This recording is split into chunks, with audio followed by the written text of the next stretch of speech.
Oh, that's wrong. That was a misclick. Oh, there I go. Hello. Hello, Chosen. Hello, Maya. Hello, Dark Third. Hi. Hi, Malin. Long time no talk. Good to see you, hun.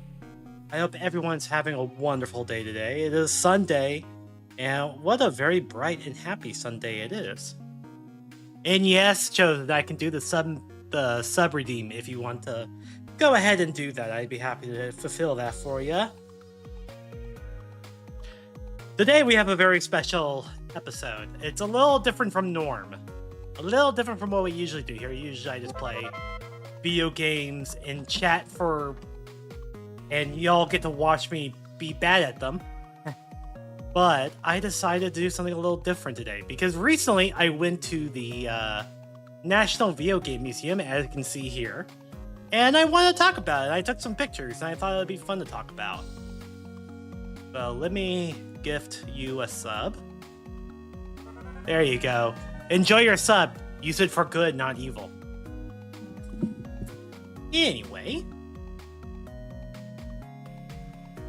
No, I did not gift a sub to myself, bot, no matter what it says. Anyway, so National Video Game Museum is this really cool place that was kickstarted back in the 2010s. And now they have their own little museum in the in what's known as the Discovery Center. Thank you, Maria. I'm going to blow stuff up with this. No! Don't blow stuff up. Don't listen to Maya. Don't listen to my mod. Don't use it for evil. Use it for good things. Only good things. Only good things, please. Anyway, so it's in this kind of like city-owned little area. It's right next to the public library. And there's also like a train museum right next to it. There's like an art gallery. Kind of a cool place. I wanted to check out the art gallery on my way home, but decided against it. You make good blowing stuff up only if you blow up the evildoers. That's what's... if RPGs ever taught me, the evildoers are the ones that need to be blown up. So anyway, here is the door to the National Video Game Museum. And I should note that Frisco, Texas is home of Gearbox Software, which is why I think a lot of funding they had went to, and you'll see why I think that in a few minutes. I had some clues. I had a little bit of clues. They got some help from Gearbox, you know, the people that made, Borderlands and a bunch of other games, stuff like that. So you walk in, and you see this really cool art sculpture thing. It had all these different screens of like video game images, video game footage, old adverts, everything like silent. And of course it had all these like old consoles painted, spray painted to be gold. It was kind of a cool little sculpture. And I unfortunately didn't take a picture of the other side. But like you see, like we have like, there's Pong, Double Dragon, there's like a print ad for, I think, Frogger. That's cool as shit, to be honest. Yeah, it is Pyrus. Yeah, it is. One of the things, one of the displays kind of freaked out. This looks like a kind of a creepy advert now that I look at it. I don't know what that little... I'm going to show my cursor. I think that will make things a little more easier that I can like pinpoint. Unfortunately, I don't have like a laser pointer that y'all can see, but there we go. There's my cursor. So yeah, I don't know what that is. That's kind of, I don't know, what creepy looking. I don't know what advertisement this is from. But yeah. So you see you have like old, like, this is probably like one of the home computer models. You have like, box art, the haunted house for the Atari, all sorts of consoles down here, Xbox, obviously. I think that might be a Dreamcast. Just old advertisements, old pictures, kind of cool. There's a There's an Atari Lynx up there. So yeah. And then not only in this front lobby, you also have these like sculptures of characters from, once it loads, Battleborn. Y'all remember Battleborn? I didn't. But it's made by Gearbox Software, which is why I kind of figured they had a lot of interesting, a lot of help from Gearbox. And there's actually a couple more sculptures that we'll see. I took pictures of all of them, I think. But the first two are from Gearbox. And of course, there's this little like, you know, art. You have like the portal from Portals with like, you know, a pipe in it. It looks like a door, but I don't think this was an actual door. Although I might be wrong. It might be like a way to get there from the, like this area down back here. But yeah, so apparently this is Thorn from Battleborn. I think I tried beta or demo. That's about, yeah, it died in 2021. So it's kind of interesting they had these like front and center as opposed to some of them, because there are like actual like recognizable sculptures they have. But I guess they want you to actually like, you know, pay admission. Admission was pretty cheap, by the way, in case you're ever in the area and you wanted to check this place out. It was like, I don't know, like $5 to $10. And you also get like 4 arcade tokens, which we'll talk about later. And then here's another one from Battleborn. This is like Orincha, something like that. And yeah, don't touch the sculpture, guys. Blah blah blah. But yeah, I mean, cool character design, I will say, but I have not heard good things about Battleborn. And obviously it's dead, so unfortunately.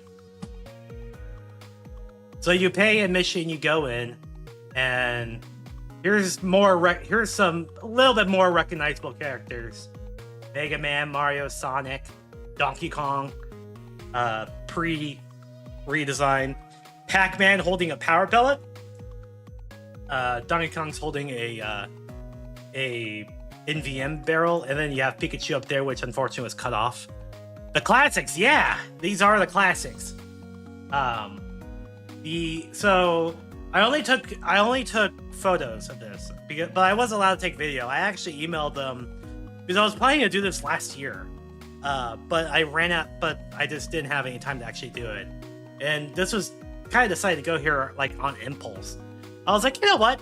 I'll go there. I'll take some pictures. They gave me their okay a year ago. I'm sure I'll be fine. But I still tried to be kind of like, you know, quick about it, just so that I didn't like garner any attention. Tried not to get any people in frame, but obviously I failed at that. But yeah. So some of the pictures are not going to be really good quality, but I tried my best. And obviously no video, but if we have time, we might just watch some retro game adverts at the end of the stream, because that sounds fun. And just talk. Here is a prototype of a Pong television console. So it says here, this is Ralph Bauer, who's the father of Atari, prototype that became the model for the first home video game system. The images displayed on screen are black and white, so clear plastic color overlays that hung on the TV screen were supplied with games for the system. The system is completely hardwired.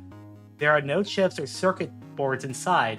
There is no sound produced, but it was remarkable innovation years before gaming would become an acceptable form of entertainment. They didn't say what year this came out in, but this is pretty cool. They have this, so even if it is like kind of like a model of it. But yeah, so you had like some on the right, you had some on the left. You had an alignment button, and there was like a serve button. I think it was for a Pong game. These switches over here probably like determine what kind of game you play, because that was a thing in some of these like older Pong TV systems, which I took some pictures of, where you had like switches and they would do like, you know, kind of different games. This was a very common thing in consoles. Like the Atari 2600 had a thing where you do like that, and it'll get you like access to a different version of the game. And then like the Nintendo had some of that in some of the early games, where you had like Game A and Game B, like how on like Duck Hunt, you had Game A, which was a game with the ducks, and you had Game B, which was a game with the skeet shooting. Kind of similar concept there. But yeah, this was really cool to see.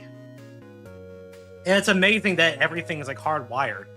And it generates a little, there's no processors, no circuit boards, nothing. And it generates, you know, a little Pong game on your television. Here's some more of the early consoles. So, and you also have, look at this arcade machine. Pong arcade machine. With, and all it has is just like a little, like, you know, little wheel to control your paddle. It does not look like, you know, when we think about like arcade games, we think about like, you know, like those big consoles with like, you know, big marquee on top, telling you, yeah, this is like Castlevania or whatever, or Vampire Killer in the Castlevania set. But no, this was pretty basic. And yeah, here's some more models on the side. A lot of these, you know, consoles, a lot of these things are all very defunct, but you know, some noticeable ones. You also had like a little racing game down here for Indy 500. This game looks like you were able to do like some light gun stuff with it, which is cool. And then you have like video pinball by Atari, the Telstar, Ultra Pong, and then of course you kind of, in these early days, you also get the Odyssey stuff. And so this is, and they have, here's the Odyssey. And that's the box for the Odyssey. Look at that box! That's amazing. That's like classic 70s, like retrofit right there. So yeah, so you have, and you plug in your game right there. Just as a basic white box, basically. It had like clear plastic overlays, which I think I took some pictures of. And then here's Puppy Pong, which looks like it's kind of like, I don't know, I'm not sure if this was like a something like you're able to buy for your home or something, or if it was like an actual like arcade thing you could just put up. But yeah, it's just a small little Pong game called Puppy Pong. Anyway, here's what the thing says. Pong is not a complex game, yet in the 1970s, it seemed everyone wanted to join the video game craze. Pong was everywhere. Dozens of different companies tried to sell essentially the same product, with each trying to come up with something that gave their version an edge over their competitors. Some variants featured detachable controllers, gun controllers, and single-player variations, while others used little cartridges that allowed players to purchase new games later. At the end of the game, Pong and its derivatives are just still Pong. Every variation of Pong that a console was capable of playing was built into the system the day it was manufactured. Despite its simplicity, Pong brought video games to millions of homes and paved the way for programmable video game consoles today. You really can't, like, overstate the importance of Pong when it comes to, like, video games. Whenever you're playing, like, the Oblivion Remaster, or, like, you know, any other game that was released just this week in 2025, you gotta think 1970s Pong. You just have to. If you don't, I'm gonna come to your house and punch you in the shoulder, okay? Okay, yeah, here's a better view of the Odyssey box and a better view of the system itself. And if you look over here, like this thing over here, those were the overlays you put on your TV screen, because it would only do black and white footage. So in order to make it be in color, you would just slap on a plastic overlay on it, and there you go. There's your colored game. And there were other consoles that did this that were even more recently, like the Vectrex, which came out in the 80s at some point. I think it's either pre-Nintendo or during the NES era. Also had color overlays. And some even had like little, fake money or dice or, other things you can play with, or, poker chips for like a poker game. And this little thing right here, this little unit, is the controller for the Odyssey. Does not look very ergonomical.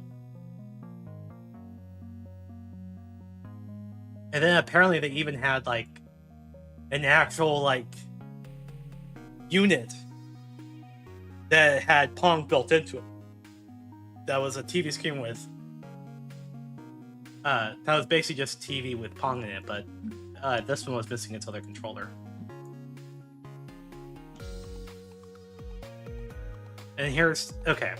So one of the things they had in when you first walk in, behind the statue of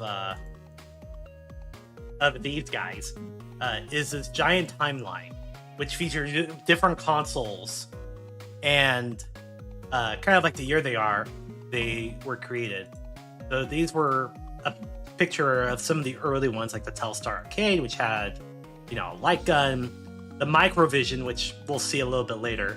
Just kind of like this little, if you've never seen one of these before, it's basically a small video game system, and your cartridge was this thing, basically.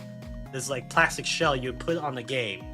It would have different buttons that were still like predefined. Like behind this plastic shell was like basically what looked like a number pad, and each of these little shells had like little things that would go over those buttons. They would block out the buttons that weren't being used, and they added names to the buttons that were used.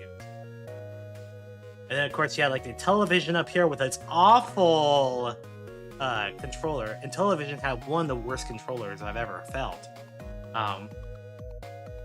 Doesn't help you had like a complete like number pad on the controller and this like dinky little wheel. But I mean, fortunately there were some games that came with like little inserts you could put on the number pad to remind you what the controls were. The RCA Studio 2, which was a I think it was mostly Pong, but yeah, I was trying to compete against the Atari 2600 up here. But yeah, RCA is more known for, during this time, for their home console stuff. Not RCA. They're more known for televisions. I was thinking of Texas Instruments.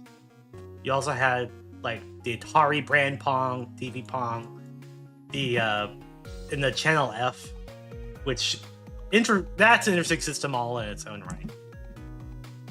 Also up here you had the Retrocade or Astrocade by Bailey's, I think. So they definitely took this from the Nintendo Museum that came out, but they have these giant Super Nintendo controllers that they built, and they controlled this little screen, which allowed you to kind of go through each console and pull up more information. So, just for a picture, I pulled up a picture of the Pioneer Laser Active, which is a Laserdisc gaming console, which is always, interesting.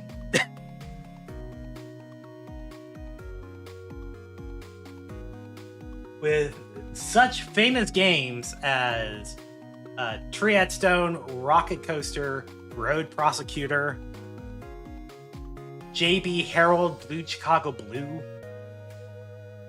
You apparently had a game where called Virtual Cameraman that you encouraged to stalk young girls. Produced 10,000 systems. But yeah, it cost $970 when it came out, which is $993. So that's gonna be a lot when you count on inflation in today's prices. Very expensive system, but I mean, it was a Laserdisc, so you kind of had like if you were a household that used Laserdiscs a lot, I mean, I guess this would be a good console to buy. And this was just a whole overview of the whole thing. So yeah, so pulled up was like, Sega Nomad, their digital Nintendo Genesis. That was notorious for eating batteries faster than most things. Here's another picture of that timeline. We had the 3DO, the CD32, which was by which was the Amiga's attempt to go into the video game market. The Jaguar, the Neo Geo's 3D CD, Sega Pico, which was their like which was basically marketed towards kids. It was like an educational video game system, kind of like the Leapfrog stuff nowadays. The Pico is interesting because there were actually Pokemon games that were released on the Pico. There were like educational early development type titles where like you were able to, it was like match the Pokemon and stuff like that. You also had the Pippin, which was Apple's attempt. Yeah, Apple, the iPhone company, the Macintosh company, attempt to entering the video game market. It was a flop. It was a collaboration with Bandai, and it flopped hard in America. And a lot of those because it was really expensive. But it actually had some small success in Japan. And then you also have the Saturn, PlayStation. What's a PlayStation? Who knows? And then, of course, the Virtual Boy, which you'll see in a minute, but I played some Virtual Boy. It was not an enjoyable experience. Definitely, no matter what anyone says about the Wii U, the Virtual Boy was Nintendo's worst console. Alright, now it's time for some more rare goodies. Oh, another thing, before we go into this, I didn't get a picture of this because there are always people playing. But right next to this Pong corner, they had this giant game of Pong set up.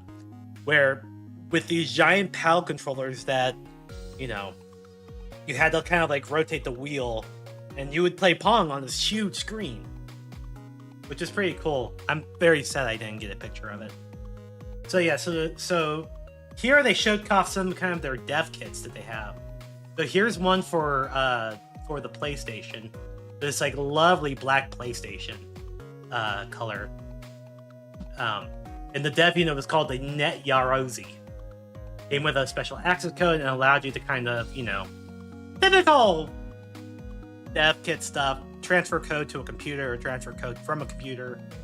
Stuff like that. But that's how they would, test and create PlayStation games. And what is... I guess this is like the actual, an actual box for the PlayStation. Might be for the probably for the Net Yarozi box. Yeah, it came with everything you need. Oh, you like that PlayStation color? Yeah, I like the black PlayStation. I wish they had that in a more commercial availability. But it reminds me of kind of like the PlayStation 2 a little bit. And of course, because there was no DualShock at the time, you just got the regular controller, which wasn't all that good. Here's the one for the Sega Genesis and Sega CD. Came with this development guide. That was just, it looks like you could just get this at a Kinko's back in the day. But yeah, lots of buttons, lots of like lights and dip switches and stuff you can set on this thing, and be able to play the Sega CD games you're in development for, as well as your 16-bit games, because Genesis and all that. A mad scientist development unit for Sega Genesis programmers. This unit not only features the ability to transfer NTSC or PAL binary files from computer to console and back, but also allows for Sega CD development. So yeah, apparently this is not even like an actual thing you're able to buy from Sega. This was from Western Technologies in California. So that's pretty interesting. And then you have some more boxes related to the Net Yarozi PlayStation up here. Yeah, so this came with a startup guide, library reference, user guide, boot disk, software development disk, access card, and communication cable for this. And then it came with like an actual user guide. And I'm guessing this is like a probably some sort of user guide for like for what you would do to actually use your programming. Here's some more like Nintendo, more boot disc dev kit stuff. You have this Nintendo 64 with a partner in cartridge. Look at how big that cartridge is. But apparently that's the kind of like a test cartridge you can do to upload games on. And there's a lot of mystery surrounding this, which we'll see a little bit. As well as this big honkin' compact disc reader that they didn't really explain what this was. I'm assuming it's something PlayStation related. And then up here looks like, didn't really get a good picture of that, but maybe some sort of PlayStation doohickey thingy. But yeah, that's what the prototype Nintendo 64 cartridges look like as well. And they have a lot of different prototypes. Here's a bunch of Game Boy dev kits and various Game Boy type stuff that you would use to create your own Game Boy games. Observe the tools used by game developer to code Game Boy games. Circa 1990, depending on the first-party hardware manufacturers, development tools could range from modified consoles that encrypt and decrypt data to mad scientist inventions that simulate the hardware's process. Oh, so some of these are even just like, not even like a real Game Boy, but something that could be used to emulate the Game Boy's functionality through hardware. That's kind of cool. But yeah, look at these like just old style, old classic Game Boys in this case.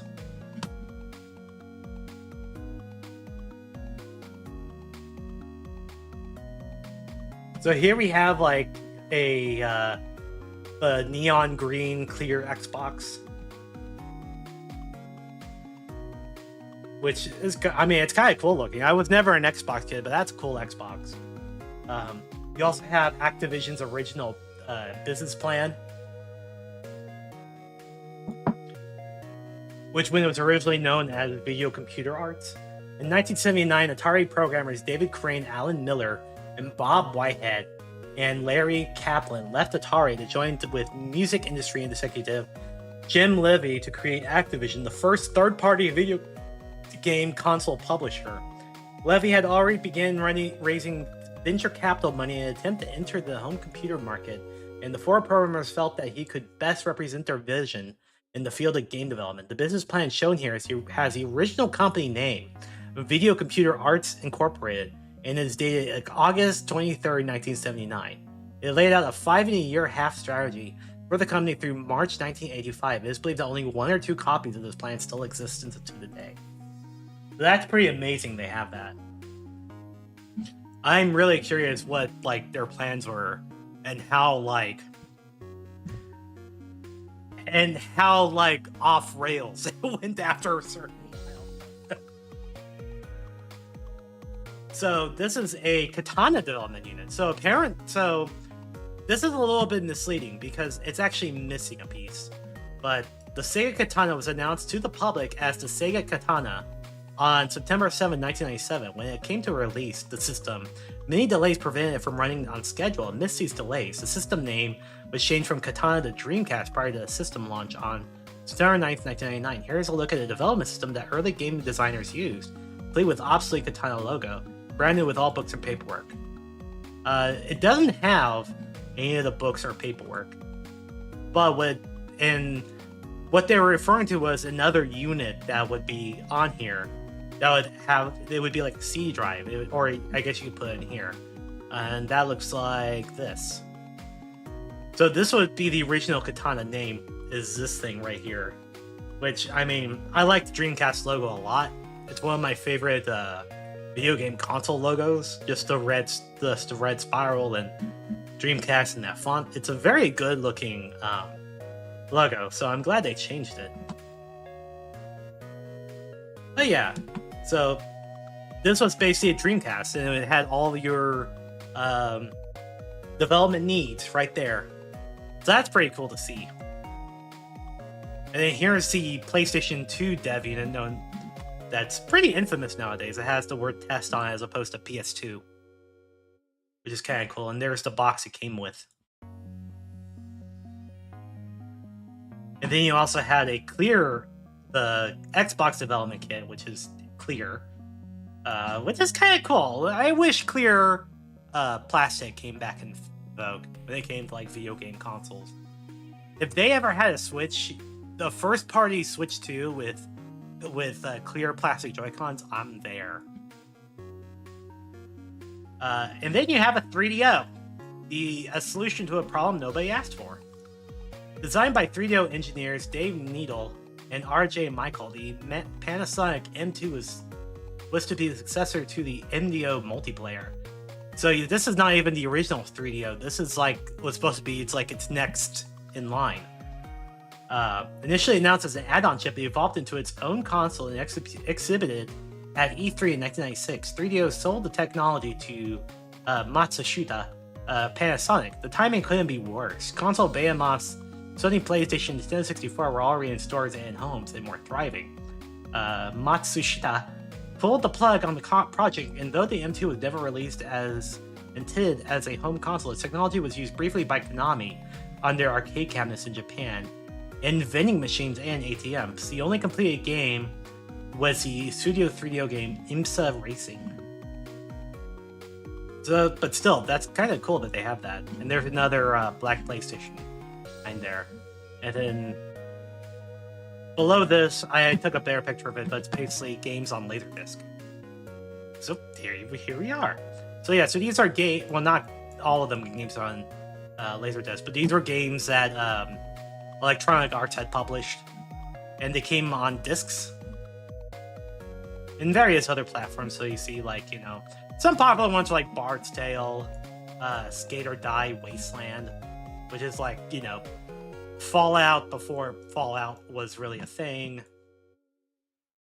You had, I guess, the Toe Jam and Earl like development guide. That's pretty cool. I didn't even notice that. Yeah, technical specifications, design specifications. And this looks like a Lynx development kit. With original wrench. In case you know you need to wrench something. And for some reason it came with a Doonesbury portrait? I don't know. I don't know if y'all know what Doonesbury is. It was a comic strip. I guess it's still running. But it was also a very political comic strip, at least like when I used to read the comics as a kid.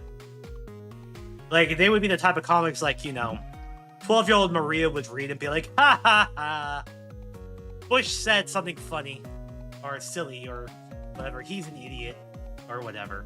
That's the type of political comedy. Very cool thing about the museum was that they had everywhere, Jayla the Gobbo. I have no Bush memories. Old. I am old, okay? I am old. But I will be honest, what we're looking at now is before my time. So yeah, so this had a Atari 2600 running Pitfall. And you were able to go and just walk up to it and start playing Pitfall if you wanted to. They had the console like right here. No special guard or case on the joystick.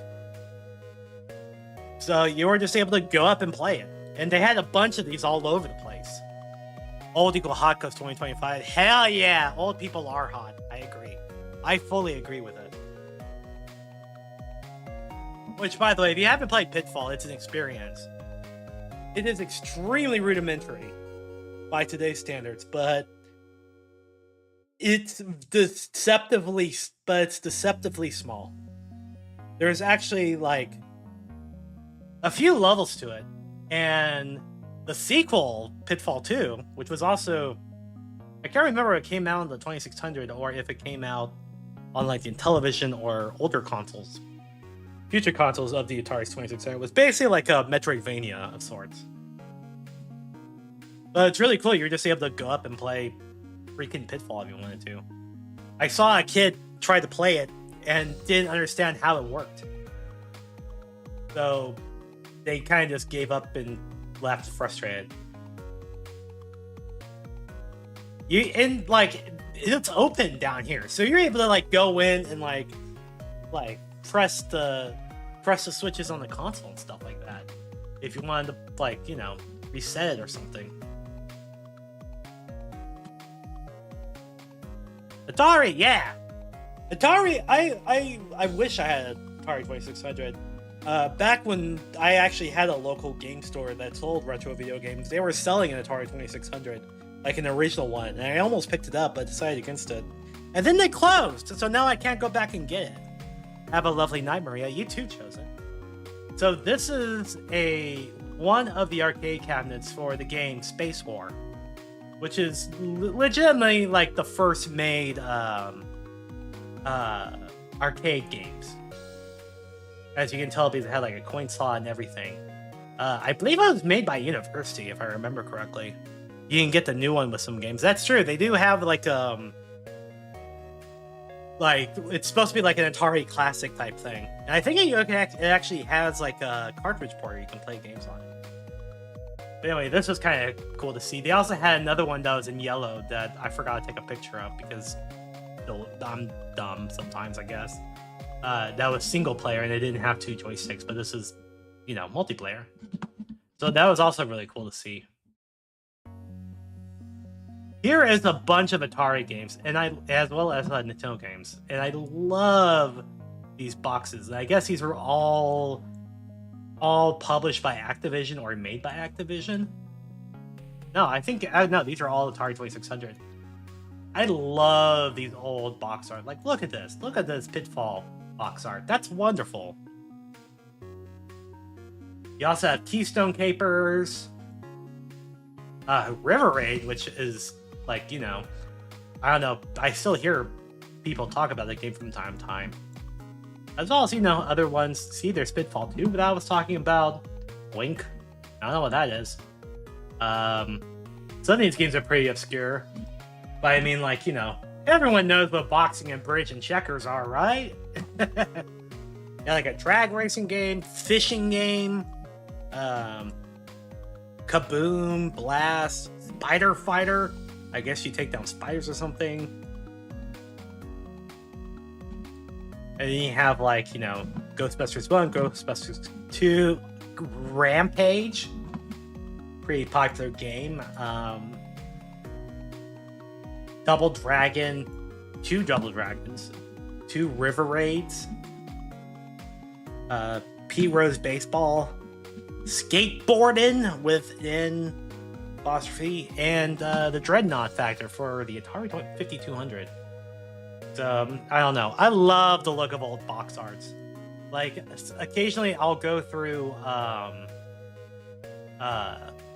eBay and see if I can buy like any cheap NES games that are still in their boxes. Not even just because to collect them. I just love looking at the boxes. I just find them really cool looking. Hacker. The temptation to stumble into someone else's computer system, to be someplace you're not supposed to be, and to get the strange feeling that it really does matter. Log on, please. It's all you start with. That's it. From there, it's up to you. If you're clever enough, smart enough, you could discover a world that you never experienced before on your computer. Very tempting. Requires joystick. And it's a disc for the Commodore 64 or 128. I also like this art right here. Charles Darwin developed a theory of evolution. It's about time someone made it hip. Web Division, a very unique computerized music video with electrifying evolutionary rocked web rocked by exquisite visual effects and 11 outrageous tools or tunes. So it doesn't even sound like a game. It sounds more like a audio video virtualizer. And then we have some stuff about the Comavid that I wasn't able to take too many pictures of because I had to squat down. But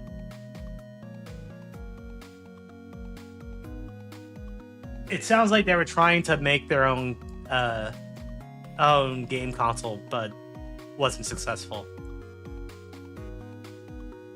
Okay, so here's cool. So Coleco was a video game manufacturer, and they ended up basically making their own version of the Atari 2600 called the Coleco Gemini. And here's the box for it. Video game system uses game cartridges made for the Atari 2600. And it shows you all the games that, some of the games you can play with it. And it also came with a packing game, Mousetrap, which is more than, consoles these days. You would have to pay $10 for a copy of the Switch 2's packing game. You didn't even save $25 on this wonderful looking console. Imagine, if you will, that a modern-day third-party developer, let's say Gearbox C, decided to create their own version of the PlayStation 4. It would do everything the PlayStation 4 does, except that it would have a different look and have the word Gearbox on it. Pretty hard to imagine this day and age, but in the early 80s, the world had not yet been written, and this scenario played out time and time again, particularly between Atari and Coleco. The Coleco Gemini is, in fact, a reskinned Atari 2600 system. And to further muddy the waters, Coleco licensed the Gemini to Columbia House, which in turn made their available to subscribers. So I know some of y'all youngins probably don't remember Columbia House, but Columbia House was a subscribing scheme where you're able to get music. You subscribe to their service. It was like they often had like adverts in the back of magazines that was like, 1 cent a day can get you all the music you want. And you basically get like music and stuff from them for their subscription. But yeah, Coleco Gemini, pretty cool. They also had showed off third-party accessories like the Super Sketch here, which was a way to draw on your ColecoVision in this case, using kind of like this thing. But this is what the little note says. Third-party development isn't exclusive to software. Take, for example, the Super Sketch by company Personal Peripherals, which is based right here in this area in Irving, Texas. This hardware is, as it appears, a sketchpad that connects to another device in order to make the physical drawings become digital on the screen. Super Sketch was available on the TI-994A and Commodore computers, as well as ColecoVision console. So yeah, this is like the mother of all like drawing pads you would do today, and I'm guessing the way it works is that you would do your drawing in this like string right here, kind of would dictate like how you would move, which is kind of like an inefficient way of doing it. And then down here they talk about like homebrew titles, which I took a better picture of, don't worry. They talked about Kevtris and Edtris, which are like homebrew versions of Tetris. But yeah, so homebrew games. Some of these are, I've heard about before, like Halo for your 2600. And I didn't even know about this, but someone made an Atari 2600 version of Duke Nukem Forever, which is funny to me. And you also had like, Double Ender, 2 computer video games that were like it was a Atari 2600 console with 2 outputs basically. That you were able to switch and play different games. But yeah. Homebrews. This is DIY third-party. Homebrew games are typically designed and released well after a console has stopped producing retail-worthy titles. Homebrew authors keep old game systems alive and fresh while continuously looking for new ways to overcome these systems limitations. You can find homebrew development and plus new games on practically every retired game console nowadays, and this is true. Like, they just released like a Rugrats homebrew NES game fairly recently. And last year when, I hope it was last year, might have been 2 years ago, when McDonald's had like Grimace's birthday party and they came out with that Game Boy Color game, that was basically homebrew. I mean, it was done by a studio, and it was, McDonald's gave them lots of money to do it, but it was releasing a game on a platform that basically has no support nowadays. And you also have, like, for some reason, someone made Star Fox on the Atari 2600? Or a game called Star Fox? I don't think it is Star Fox. And they also talked about some old Super Mario games that were on the PC. Like, which we know the fun stuff like, Super Mario teaches typing, Mario went missing, Mario's time machine. But apparently there is Super Mario Brothers Print World. Now you're printing with power. You can print out your own banners. Hell yeah. And apparently Super Mario and Friends When I Grow Up, which I guess has Mario being a cop and Luigi being a firefighter, and there's a dog.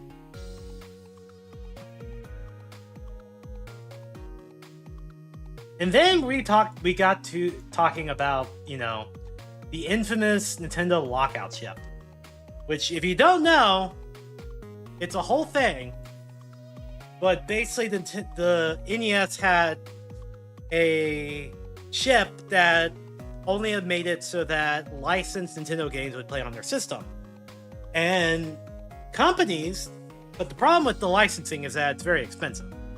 And a lot of it was because Nintendo was trying to avoid what happened in the West during the Atari, where that, basically a bunch of crap came onto their system and crashed the entire video game market. And Nintendo's way of doing that was basically create a process of getting the games approved by Nintendo so that they wouldn't allow trash to be released on their system, basically. But companies found a way to get around this. And one of these companies was Wisdom Tree, and another company was called Codemasters. And Wisdom Tree created a bunch of Bible games, such as Bible Adventure, Sunday Fun Day, The Ride, Exodus, which is actually a game I have a physical copy of. And then Codemasters created a whole bunch of weird things, such as B-52 in the Aladdin Master System, which was this little thing you plug into. It was a kind of, think of like a Game Genie, and you plug in another game on top, and the Aladdin system would enhance the game you're playing. So that I'm frozen. Why am I frozen? Hello? Hello? Hello? There. I froze up for some reason. And also because, people seeing an opportunity, and because, humans are perverts, they also made adult games. Developed by the Taiwanese company Hacker International and distributed in 1991 by another Taiwanese company. Parnesian, Bubble Bath Babes, Hot Slots, and Peekaboo Poker all feature nude, digitized women as rewards for good gameplay. The best of the bunch, Bubble Bath Babes, which is similar to Puzzle Bobble, was released by American Video Entertainment, with all of its elements replaced by family-friendly ones renamed Mermaids of Atlantis. Yeah, I have heard of Bubble Bath Babes before, and as you can see, this is definitely an adult title. I mean, there are women bikinis on the cover. But yeah, it's just kind of fascinating that there was this whole cottage industries of just games that Nintendo wouldn't allow on their system. So developers were just kind of like, okay, we'll just do it anyway. Other famous titles that are like this, Action 52, which I streamed a long time ago. I believe the VOD is up on my channel somewhere. And there was another company called Color Dreams, which became Wisdom Tree, which made the Bible games. They also created a couple of games, as well as a lot of Nintendo bootleg games used the lockout chip stuff. So if you see those 5001 game cartridges, they often use the lockout chip if they were way back in the day, although now they're usually more like Famicoms on the chip, or they came in their own little personal system. This is the whole thing dedicated to Infocom, which made text-based games. So this showed a whole they showed here's a map of Zork 1, as well a couple of, this is the box for Suspended, which is, I don't know, super creepy in my opinion. I mean, look at this. I'm not going to be able to sleep tonight. A bunch of other add-ons and stuff. stuff from Leather Gods of the Phobos, which, believe it or not, is not an adult game. It's an actual, quote-unquote, legitimate text-adventure game. A button from Hitchhiker Guides to the Galaxy, Code Wheels,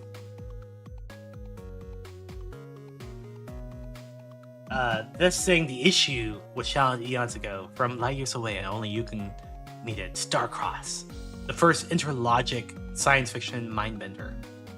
And I mean, you know, text adventures are still popular these days. You can make it an argument that visual novels are basically just a form of text adventures.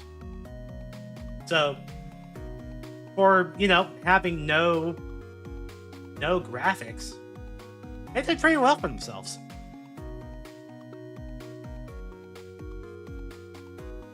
Here's some more Infocom games. Zork 1, Zork 2, Zork 3, Planetfall.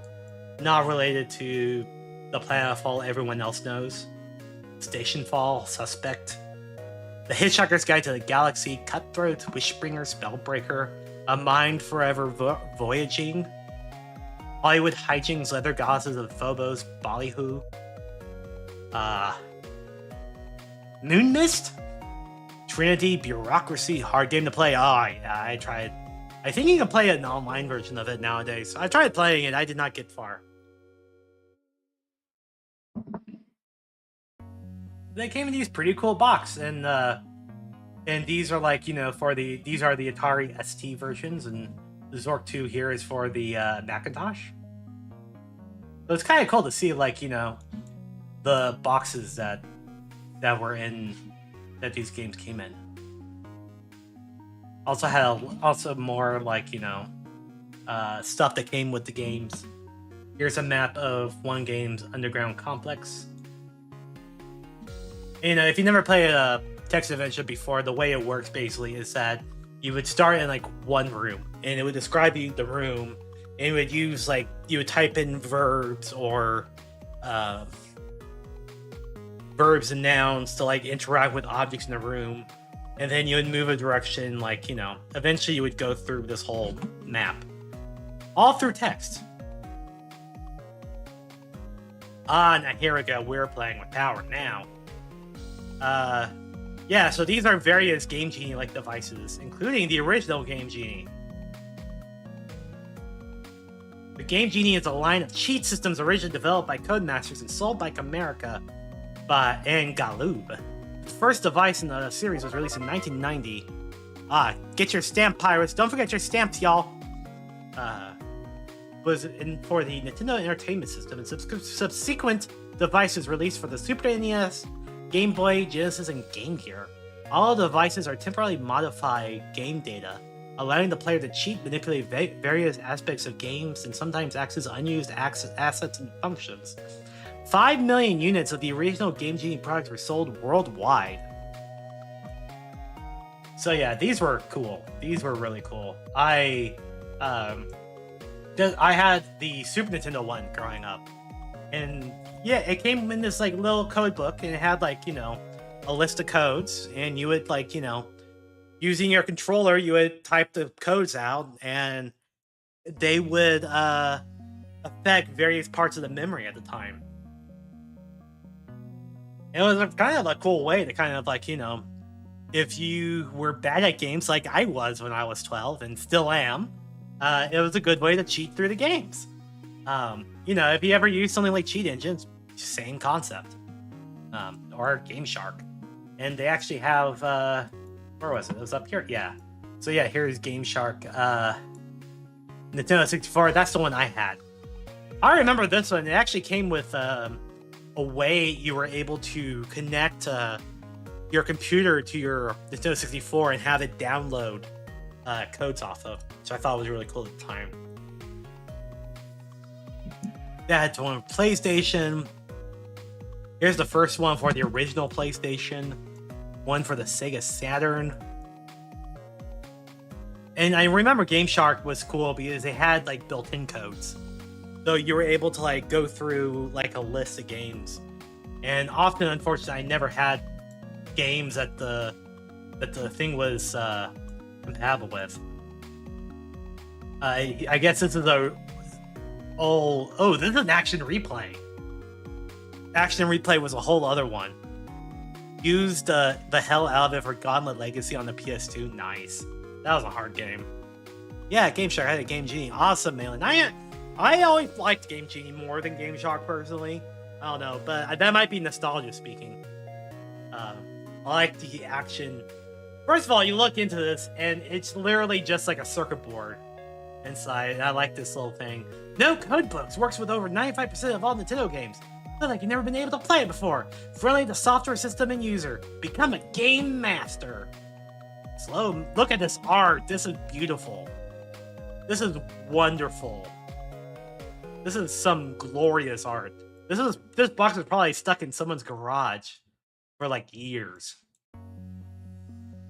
And then they have some here that I've never heard of by Tycho. The power plug.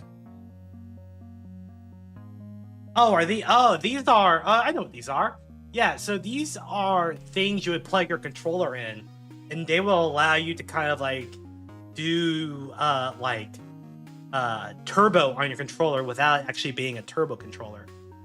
And it's actually kind of cool. The way these things work is that you would press a button, and then when the turbo is on, it would just repeatedly press the button over and over and over again. Hi, Vaporeon. Hope you're having a good day, hun. We have an ad break at 23 seconds, by the way. But one last one. Here's a Game Saver Plus. Allows you to back up any of your games that you have saved onto your Super Nintendo cartridges. So that's pretty cool.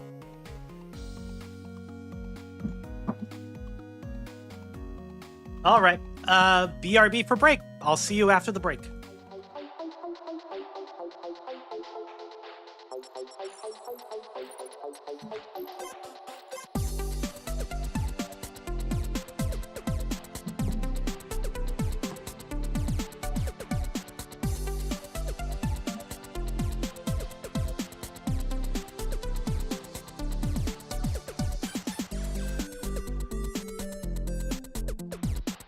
Rigged.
Hey, thank you, Alvin in the G. Thank you for following.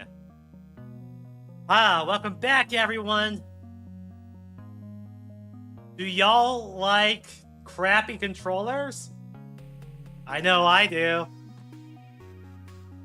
And how can we have a conversation about crappy controllers without talking about the Power Glove?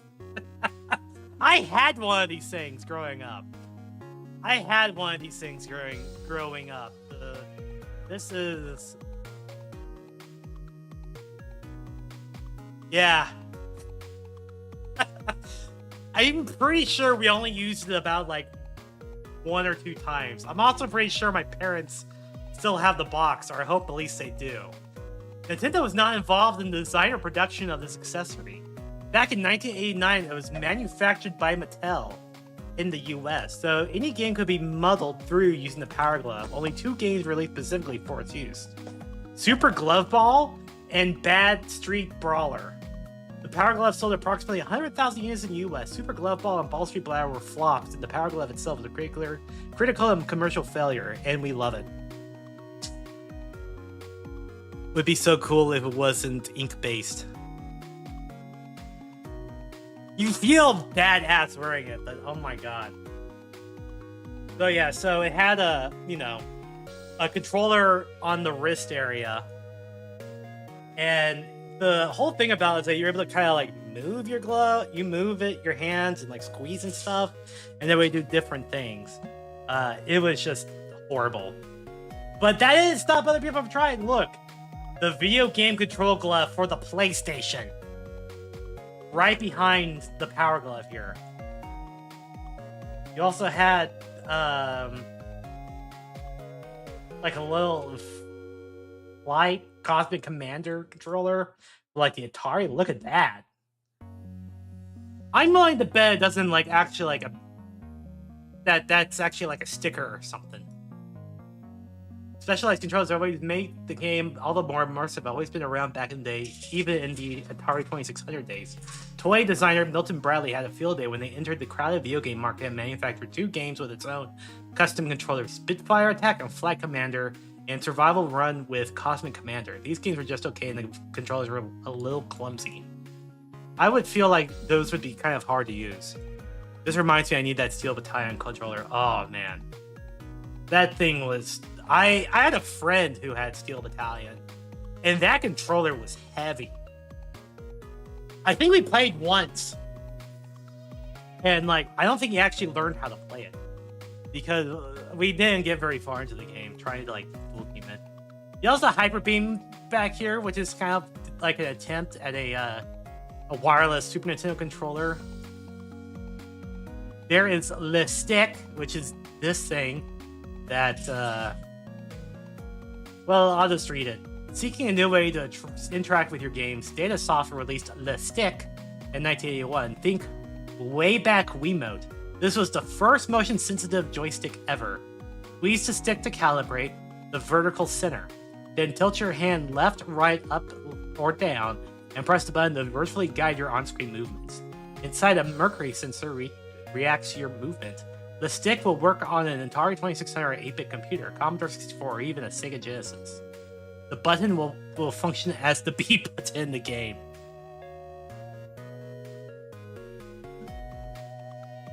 And then you have another wireless remote controller by Acclaim. There is a really bad-looking Super Nintendo controller. Control pad for Mortal Kombat 2. Oh, it's the Wu-Tang controller! Oh, man. Do y'all know what this is? So, yeah. Yeah, it's a PlayStation controller in the shape of the Wu-Tang logo. You also have the Dragon Quest controller that's in the shape of a slime. I'm cute and I'm a controller too. Yes, you are, buddy. Yes, you are. You have what looks like to be a tiny DDR dance mat. I guess they would use with your fingers in case you were bad at actually playing DDR. arachnoid paddles, the Quick Shot 7. Some controllers just suck unless they're used with just the right game. Quick Shot 7 is one of these. A knock-on controller whose directional control looks like a button and whose buttons are at a strange angle and on the shoulders. It actually takes most people a while to figure out how to use it. Another oddity is when holding the fire button down, the Quick Shot 7 constantly fires, and there's no way to turn this feature off. Really not a problem for shooters on the Atari 2600, or any other 9-pin compatible like a Commodore 64 or the Sega Genesis. In fact, it's sometimes the perfect controller. By the way, if you don't know, your Sega Genesis is compatible with Atari 2600 controllers. A handheld DDR. I don't know. That's kind of cool. Oh yeah, and the Joy board. Or the Atari 600. You are in the game. I mean, you're not really. It's basically a prehistoric Wii Fit balance board. And we have more. We have the power pad. We actually also have one of these. I don't know what happened to it. We had it at some point, but I don't know if we still had it. I don't remember it later in my life. And it comes with world-class track meet. I think this is the Dreamcast fishing controller, which was ever popular. The video jogger. Family Fun and Fitness video jogger. Some weird ColecoVision controllers. Golf controller for the Super Nintendo. Batter Up for the Super Nintendo as well, which was like a baseball bat. It had a Mercury switch on the inside. And then the Samba de Amigo Maracas controllers, which I don't know. I think those are really cool. I still think those are cool. And for more basic controllers, here's a look. Here's like a wall of controllers. So yeah, a bunch of paddles. You have this monstrosity. It kind of looks like the infamous PlayStation 3 Boomerang controller. Dreamcast controller, Xbox 360 controller. This weird thing on the PlayStation, which was kind of like a driving controller without having a steering wheel, if I remember correctly. GameCube controller, which I still think this is a hill I will die on. The GameCube had the best controller. I love the GameCube controller. It is definitely my favorite controller of like all time. Best controller, worst D-pad. I agree with that. The D-pad was pretty small. Super Nintendo, Sony DualShock, probably a Saturn or a 6-button Genesis controller. Whatever the hell this thing is, I don't know. I'm scared to look at it. It looks like it had a trackball in the middle. Yeah, you were basically twisting the controller to turn. Oh yeah, about this one. Yeah, I think I watched a Stop Skeleton from Fighting video on it. 41 is an Apple Pippin controller. Oh, is that the Pippin controller? Ah, okay, I see. You have this broken thing here. Something broke. Red PlayStation controller, Jaguar controller with a cursed number pad on it. Atari 26 joystick, another joystick, some sort of rolling ball. Lots of fun controllers, and there's another Quick Shot 7. The Atari 5200 was a broken one. Aw, poor Atari 5200. Wonder how it broke. I didn't even notice this, like, when I was there. I just took the picture and kind of walked on. I didn't notice there was one that was completely broken on it. And here, so, you go through, and after the wall of controllers, you enter this other little room, and it's just all about portable systems. So here are some of the early portable systems. I had this baseball game. I remember this. I had this back in the 90s. obviously it was like a new version of it, but I remember that one. I had a lot of fun with it too. It was just nice to have like a really nice, simple game, you know. But yeah, they often had pretty, you know, what we would consider crappy screens these days. But hey, they lasted a long time on like four AA batteries. And then you had some more like, you know, one that looked like a pinball. Yeah, like a mini pinball machine. You had like a mini Tron little console that looked all futuristic. Defender type little arcade game. This was another room I wanted to get more pictures of, but unfortunately, there were people in it, so I really couldn't. Here's kind of like the exhibit of failures. Tapway Zodiac, remember that one? The Zodiac was released in October 2003. Designed to be a high-performance mobile entertainment system, it's centered on games, music, pictures, and videos, running an enhanced version of Palm OS. The Zodiac also provided access to personal information management software and apps from the Palm developer community. Also, the Engage, the infamous taco phone. The box showed the here's the updated Engage model. The QD, I think it was called, the Engage QD, something like that, which fixed a lot of the original issues of the Engage. Because the original Engage, to switch games, you had to take out the battery on it. And of course, the Gizmondo. Ah, man, I remember the hype for the system when it first came out. It wasn't this one, it's this one, which I didn't get a good picture of, unfortunately. Gizmondo launched in October 2005 to the tune of I think it was like 529, 429. 400 if you had smart ads disabled. And was available only through their website or one shopping mall kiosk. Only 8 of the 14 announced games that were ever released in the US. Gizmondo was overshadowed by the involvement in organized crime by one of its executives, Stefan Eriksson. There's a lot of good YouTube documentaries on the Gizmondo, and I recommend watching them because it's fascinating. You also have the Gamecom box. You have Atari Lynx. Multiplayer capability, high resolution graphics, battery saver, backlight switch, 4-channel sound.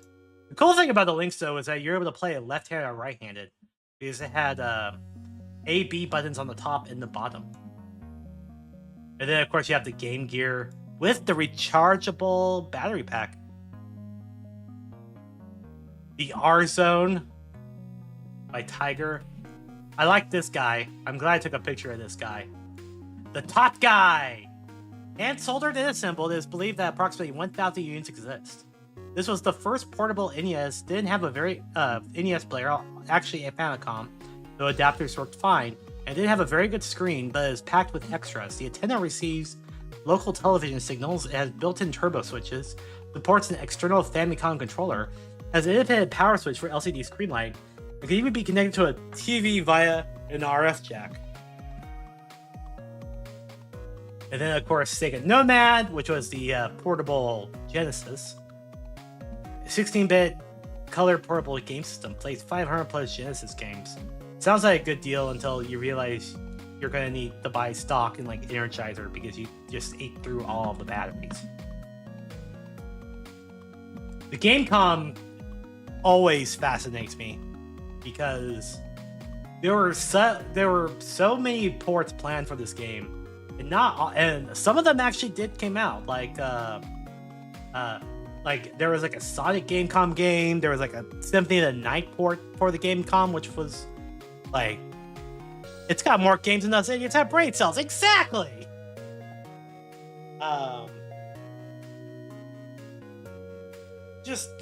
It's just fascinating what they were trying to do with the Gamecom.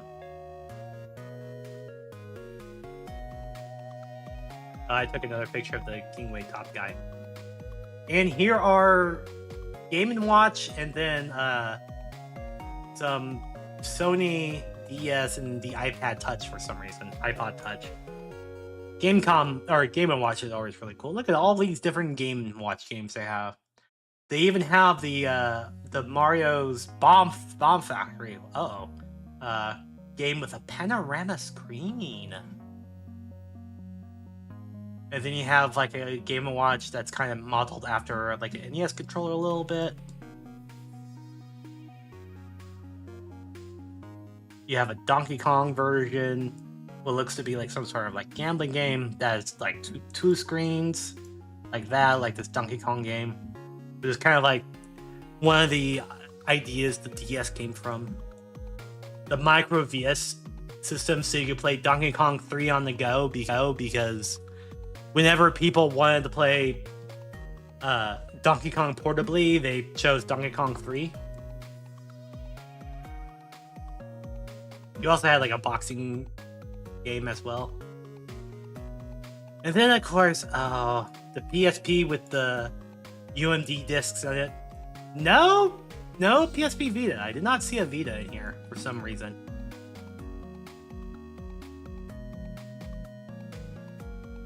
Never had a PSP. I did have a PSP Vita. I still have a PSP Vita. I have a PSP Vita. It is in one of my drawers in my bedroom. The only game I have for the reason why I bought it was there's a PS Vita right there. But that's the box. It's not out though. Anyway, the only reason why I bought a PS Vita was for Persona 4 Golden. Wait, why do we have an ad break?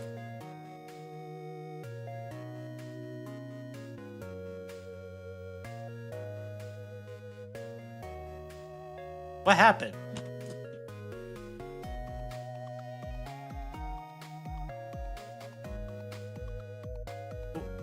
Did we have a glitch? Am I still alive?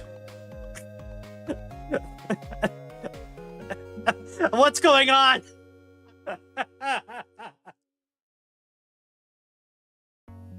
Stream when apparently it did. Because Siri bot rejoined.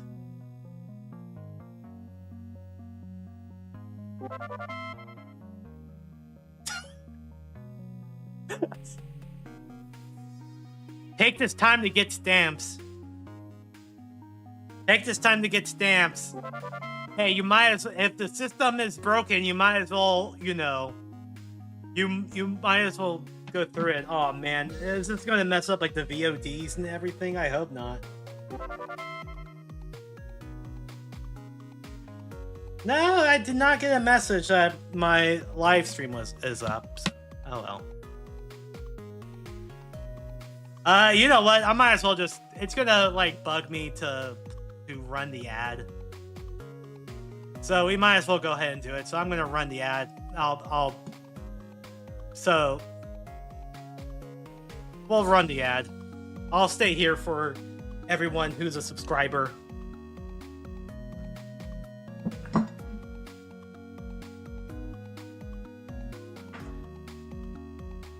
Weird behavior, Twitch. Weird behavior. It did say I have some dropped frames, but OBS is still saying I'm streaming. OBS did not reset. So I wonder if it was like a Twitch issue.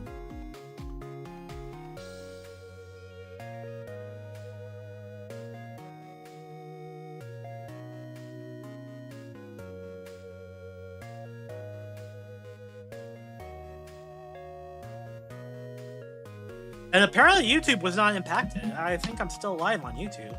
I am still live on YouTube. So, very strange. Very weird. Technology is weird. But yeah, I had a PS Vita just for Persona 4 Golden. And then I bought a PlayStation TV, if y'all remember that, to play it on my big screen. It actually looked pretty decent. On a big screen, so okay, cool.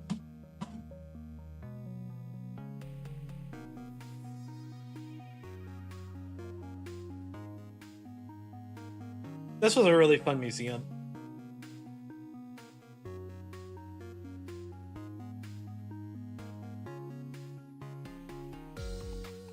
Now, I hope y'all are enjoying the stream. I know it's kind of different from what I usually do, but This has been in the making for like a few months now, and I was like, you know what? I might as well go into it. Vita had so many random JRPGs. They really did. Had a lot. That's where like the Tales from Cold Steel or whatever it's called or game started from, I believe too. So lots of good games, lots of good JRPGs. All stuff I need to play. I need to play all of them. Yeah, also had Tales of Innocence and Tales of Hearts are in it. Trails of Cold Steel, yeah. Yeah, that's right. Trails of Cold Steel, that's the name of it.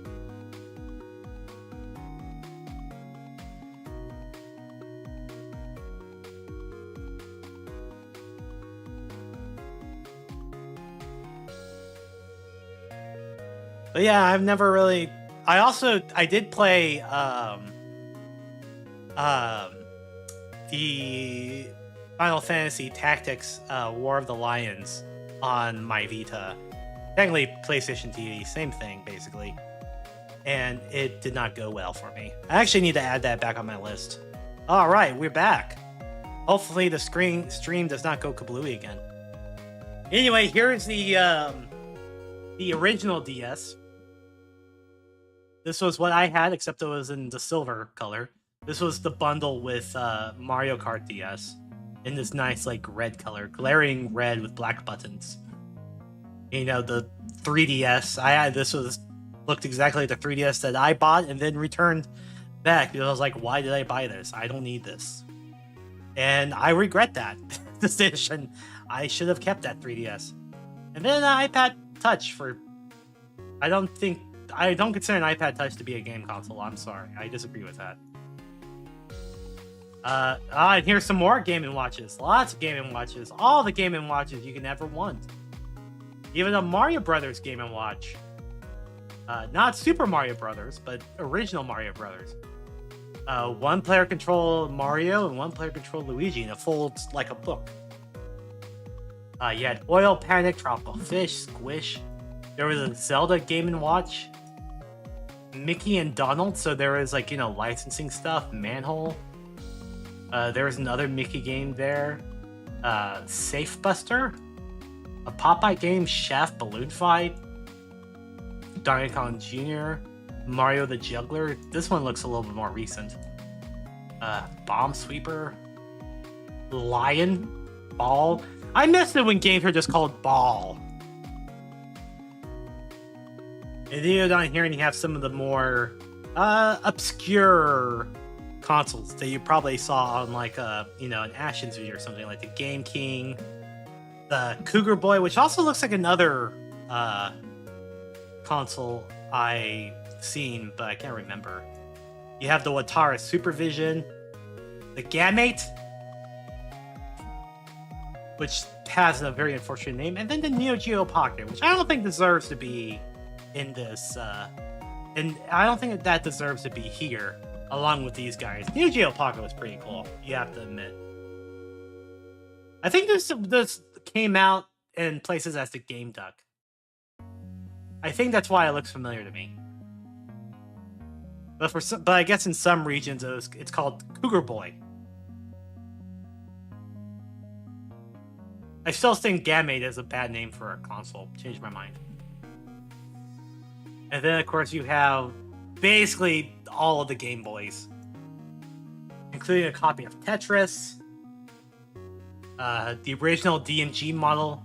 You had the version that had the clear plastic back. You had a nice black version, Game Boy, which looks really cool. I'm guessing that's like a Game Boy lunchbox. You have some of the later ones when they did color. Game Boy camera and Game Boy printer. Anyone here had a Game Boy printer? I had a Game Boy printer. I loved that thing. I printed out all the Pokemon stickers I ever wanted. That thing was awesome. It just prints it on like thermal paper, like what they use for receipts, but they were stickers. Black and white. I felt so cool with my Game Boy printer. It was such a weird accessory. Then you have the Game Boy Color, which came by default in this nice purple translucent shell. We really need to go back to the days where we had like translucent shells on our electronic devices. You had a Barbie edition Game Boy, donated to the Traveling Museum by Steve Ettinger in 2014. This is an unreleased prototype Game Boy Pocket. Legend has it Mattel pitched a special edition Barbie bundle to Nintendo in a deal that never went through. The working system and its gaudy carrying case are only 2 sets made. So I guess it's like kind of like a sparkly black or sparkly pink. I know my colors. Shell, and then it came in this very lovely rhinestone carrying case. Also, Japanese Hello Kitty Game Boy Color. You had the Game Boy Light, which was only released in Japan, that had a backlight. Man, I would have loved that as a kid. Considered the rarest of... This is the Game Boy Light Famitsu edition. Considered the rarest of all rare varieties of Game Boy. The Game Boy Light was manufactured in Japan and actually had several variations. The Famitsu version was only available via a magazine event and for a short time afterward via mail order.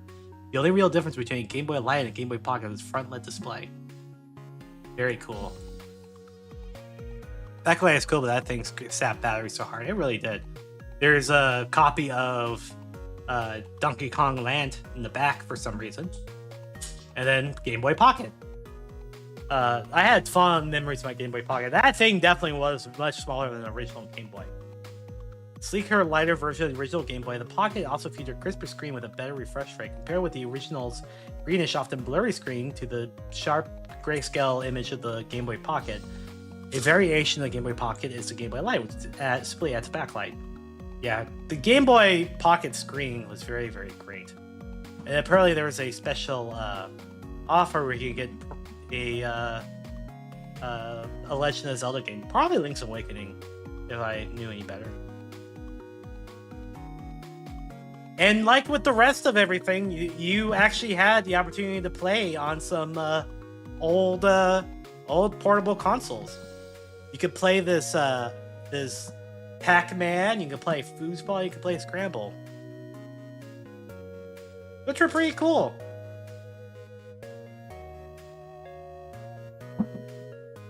This Pac-Man game though, with had like a vacuum tube screen.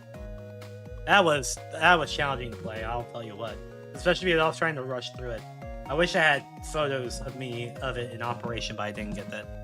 That's why over time it used ink to keep the cost down. That's why over time the Game Boy got blurry and the contrast got real bad unless you replace the screen. That's wild. Okay, so this is part of a really cool display they had, where it was like it's in this corner of where they showed like the home PC for consoles, and it was like a video game store circa like 1985 during the video game crash. Thank you, Scarlett Tiviana, for the follow. Much appreciated. I'm gonna sneeze.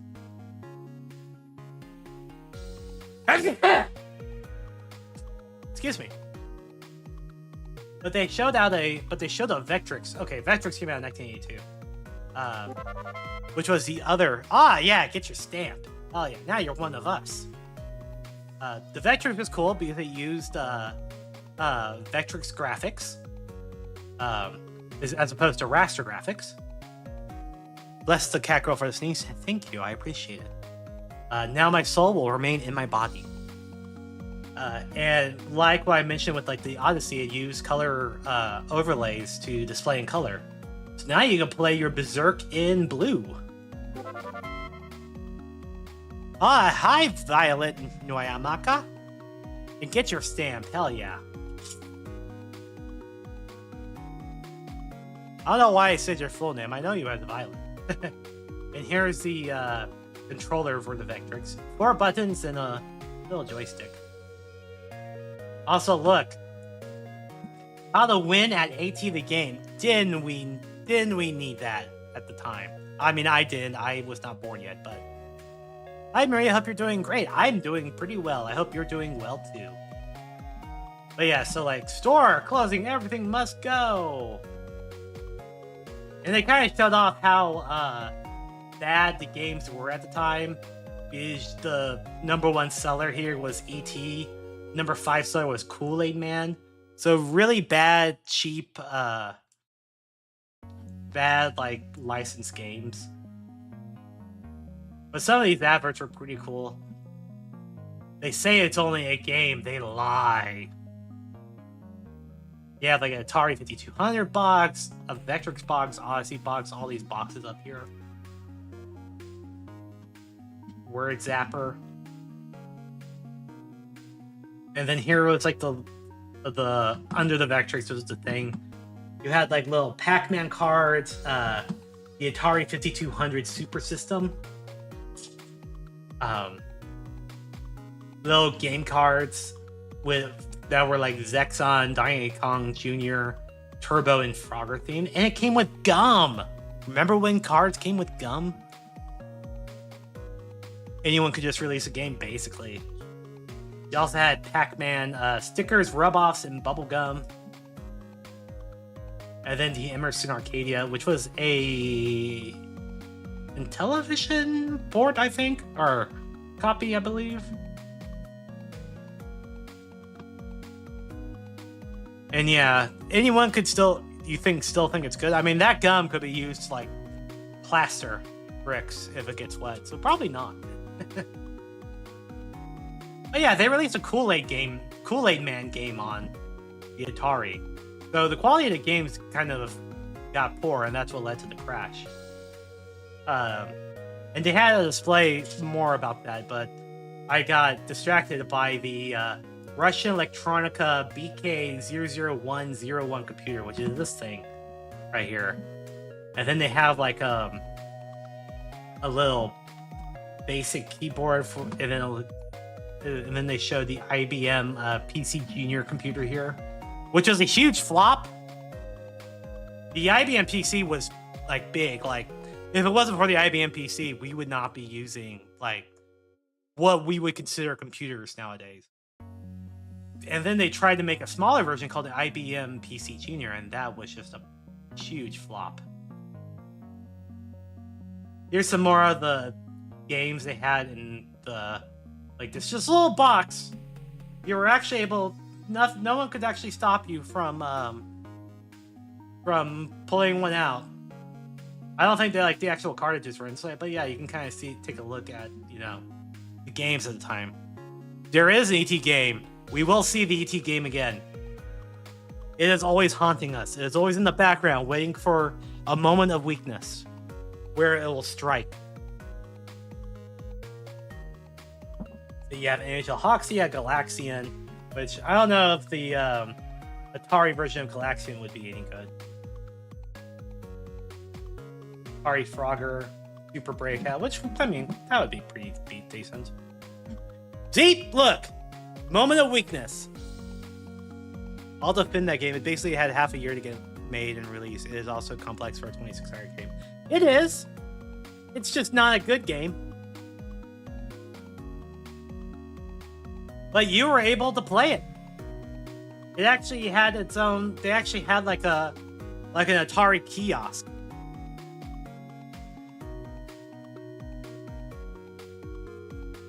Little Atari like demo kiosk. I don't know if it was like an actual one or if this was like built specifically for the museum, but yeah, you're able to play ET if you really wanted to. And it kind of showed off like some other things, like there was a Chase the Chuck Wagon game, which I don't think was actually released. Or either that was like super, super rare. I'm sure it's not as bad as people say. It's pretty bad. But Vaporeon's right. It is very, like, creative for, like, an Atari 2600 game. It's just that you really don't know what to do in the game, basically. There is a lot of trial and error involved, and it's also super frustrating as well. I have played it before. I got actually decently far into it. I don't think it's a great game. It is an innovative game. I will give you that. I will give you that. It is innovative. It's bad, but it's passionately bad. I can appreciate it. That's a good way of putting it. I like that way of putting it. So we're kind of into like the home home computer area. And so here's the Sega SK1100 keyboard, which was their personal computer, because as they know, in Japan they had a huge home computer like boom. Released exclusively in Japan in 1984, the SK1100 is an expansion for Sega's first video game home game console, the SG-1000. It is also compatible with their Mark III console, better known as the Sega Master System here in the US. Keyboard also includes ports for a printer and a cassette recorder, allowing owners to access the vast library of SC3000 cassette software. Why is the interbar be that way? Because it was the 80s and we didn't know better. I mean, look at this, like, look! If a keyboard came out with a key configuration like that, it would be massively criticized, although it was something like that was common back in the day. Here's the original Intellivision computer. The video game industry was scrambling to keep their console customers by upgrading their game system to a personal computer. The highly anticipated Intellivision keyboard component never made it past test market stage. It was made available in 2 markets, after which it was scrapped in favor of the ECS computer model, which would be not compatible with the original Intellivision system. So yeah, so this is actually pretty cool. Also, look at that. I do miss when keyboards were colorful like that. Oh, and here's the Famicom Basic System. Another piece of evidence proving that Japan gets all the good stuff. This package, including a cartridge that compiles a Famicom-friendly version of the basic computer language, and a computer-style keyboard, never made it to the NES in North America. This required a cassette tape recorder to save programs. Packaged with an instructional textbook in the Family Basic Keyboard, software released consumers in Japan by Nintendo in cooperation with Hudson Soft and Sharp on June 21st, 1984. Okay, here's a little bit of deep lore. And I wish I had the foresight to pull it up. But there used to be an ancient NES ad before the NES came out, where it was called the Nintendo Home Computer or something like that. And it actually did include a keyboard like this, because the original plan for the NES was to release it as a home computer type setup. But because of, I guess, probably the cost, they changed plans and released the NES that we know and love. So yeah, the Famicom did have a keyboard like that, and you're able to program BASIC on it. So you're able to make your own Famicom games, or print out naughty words over and over and over again. Here's some more obscure computer systems, like the Video Brain computer, which came with this rinky-dink joystick, and the Aquarius keyboard, which is actually really that thin. And they used one of those keyboards that were on like speak and spells, so it was like the membrane-based ones. And like with everything else in their display of home video game computers, you're able to go up and play with them. So here's the ColecoVision and ColecoVision Atom, which was like the computer component for the ColecoVision, or its own separate thing. I guess I could read it. The Coleco Atom was designed and built in the early 80s as both a complement to the ColecoVision video game system, as well as an entry to the growing affordable home computing market at the time. The computer was a retail disaster and was forced Coleco out of business. If not for the surprisingly successful Cabbage Patch Kids line, the Atom would have spelled the end of Coleco. Fun fact, the clunky Atom printer is also the power supply for the computer system. Wow! The printer is also the power supply, so this thing is also the power supply for the Atom, which is over here.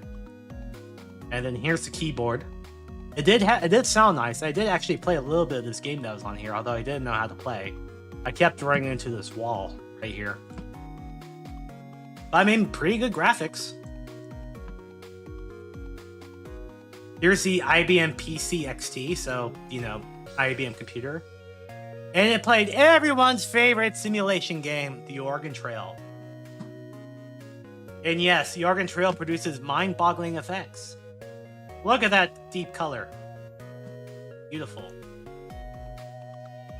Also, this keyboard is really nice. I don't know if it's like the IBM M keyboard, but this keyboard was a joy to use. I really enjoyed playing it. Also, I'm pretty sure the keys are not like that normally. I think someone was being sneaky and switched the keycaps. I was not able to find someone that would allow me to trade me an oxen, so I was not able to get far in Oregon Trail. And then here's the Amiga, which produced wonderful graphics. Also has a really good keyboard. Although I don't like control being right there. That floppy disk drive makes me as old as shit. I miss floppy disks, okay? If I could have it, I would have a floppy disk on my computer. I know I could. I don't want... Although, I don't think my computer actually has like a bay for floppy disks. I might be wrong about that, though. But yeah, the Amiga was awesome. 1985, you got like graphics like this. This is amazing. Compare this to like stuff you would see on like the Nintendo.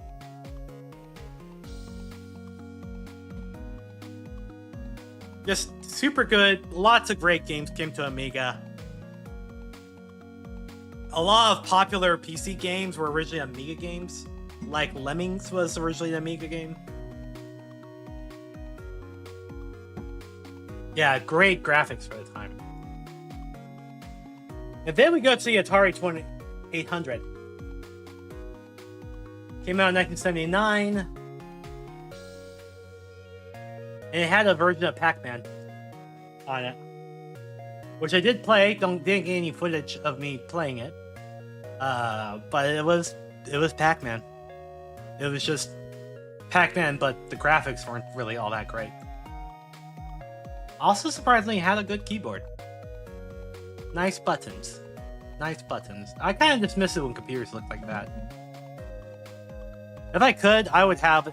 I would love to have a computer again that was just like built in the keyboard like that. I don't know. I think that would be awesome. And here's the Apple II. Which we really can't have a discussion about home consoles. Or home computers. Oh, thank you for the pet pad, Malin. I am very much appreciated. We can't have a conversation about home computer consoles or home computers without talking about Apple and the Apple II, in this case, the Apple IIe. Very influential back in the day. Very influential. And up until, you know, I don't know, probably about like the when Steve Jobs returned to Apple in the late 90s, there were still traces of like Apple, of this like DNA in Apple's computers at the time. I feel like I've seen that Apple machine way back when. I'm pretty sure my elementary school had one of these. We had I know we had a back of like early Macintosh that really came out like in the late 80s, early 90s. I think we had at least one Apple IIe. I might be wrong though. It might have been in someone's like classroom. It might not have been in our little computer lab.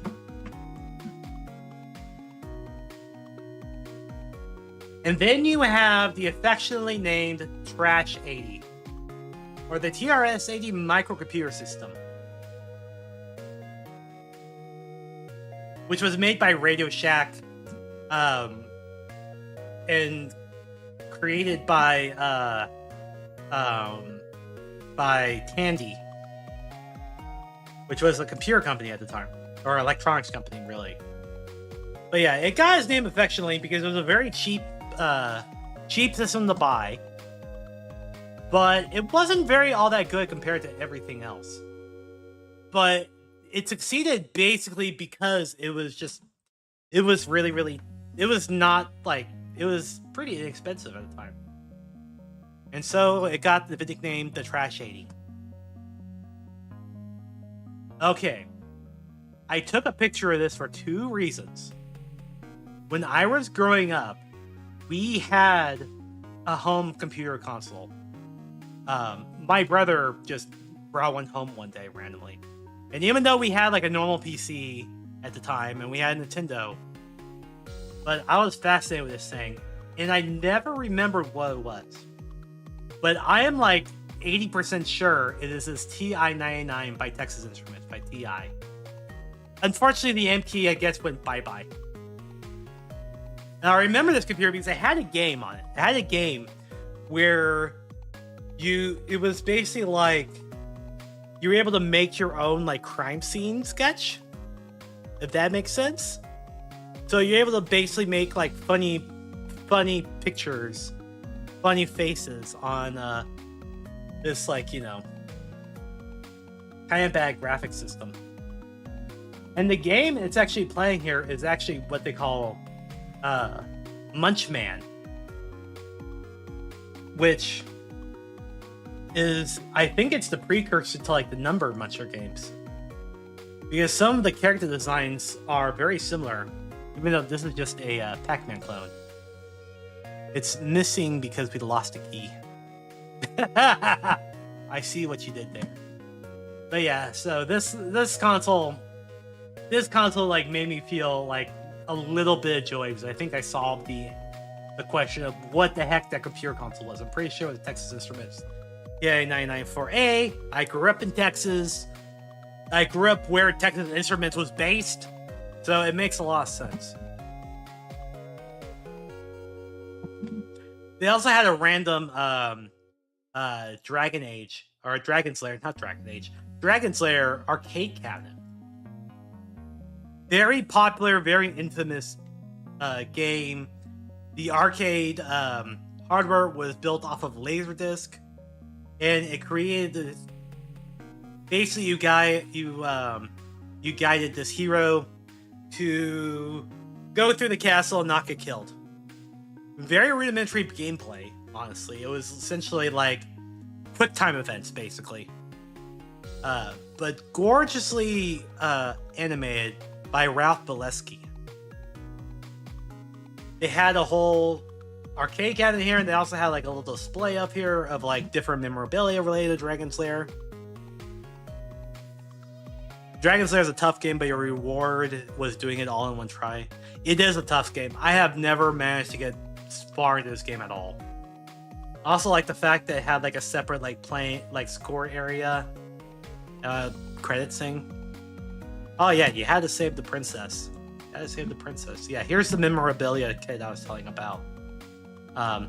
So yeah, it had like a board game. There's a Nintendo version, Game Boy Color version, a little storybook, a version for the Atom, Sega CD version, which would probably be really good, a Hanna-Barbera cartoon, stickers, the Indians version. Oh, hi Flake, I'm doing well. How are you doing? And then, some art. This is Dragon Quest, and also has art from there.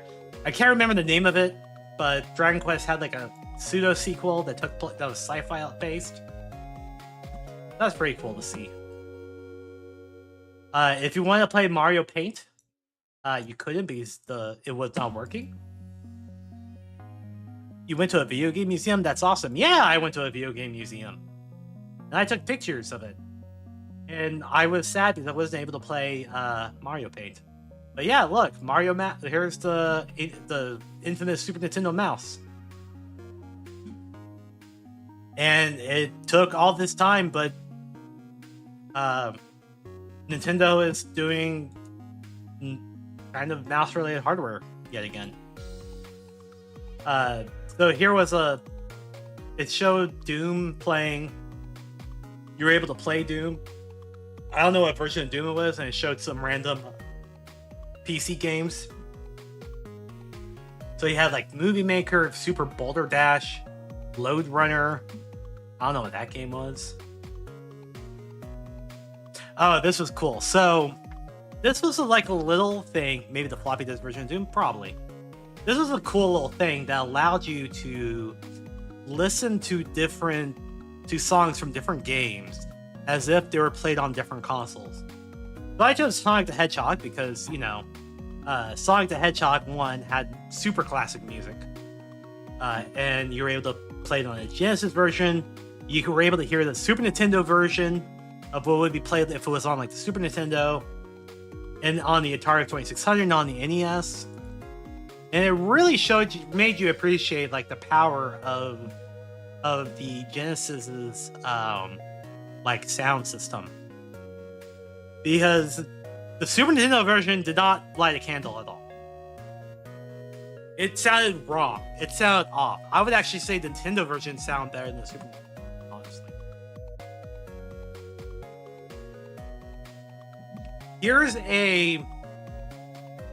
I found it to be kind of random, but here's a little exhibit talking about Turok and how it used to be a cartoon, a comic series before it got the infamous Nintendo 64 games.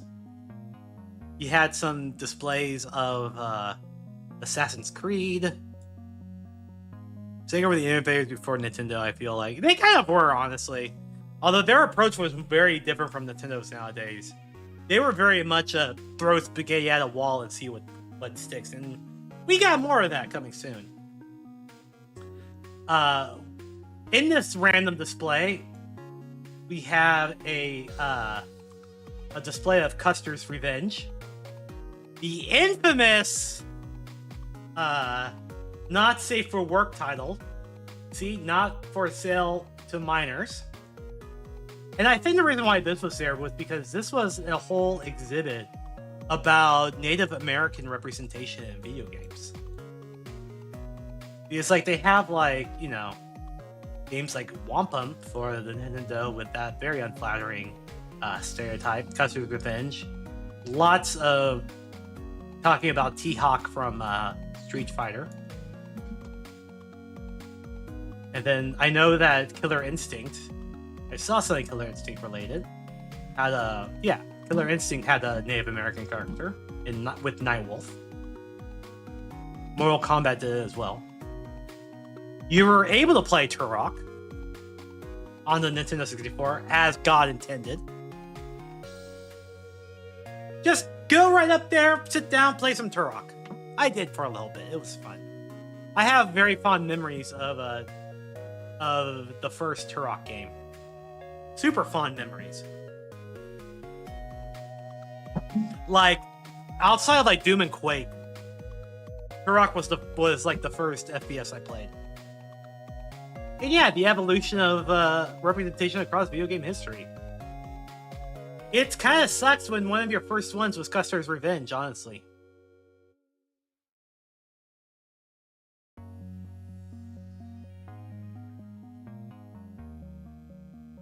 And it ends with Red Dead Redemption. So it definitely makes you think, and I was glad to kind of see this. I had no idea about this and It's My Land.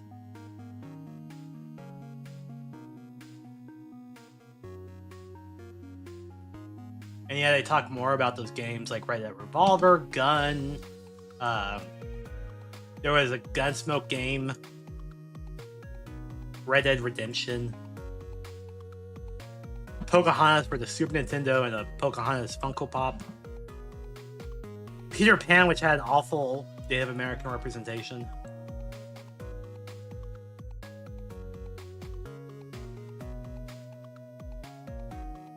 I have never heard of Dark Watch before now.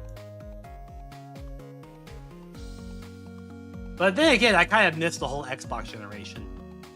Played the hell out of it on the PS2. Nice. And then from this exhibit, you go to Pokemon Land. So this was like a whole little section dedicated to just Pokemon. They had a TV showing the Pokemon anime.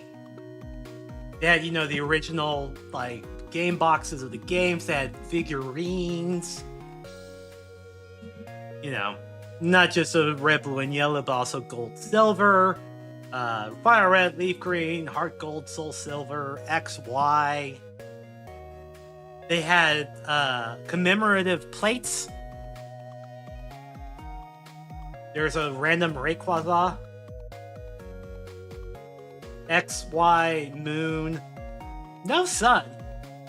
Black, white, sword, violet, and scarlet. They had the Pokemon Pocket or whatever it was called.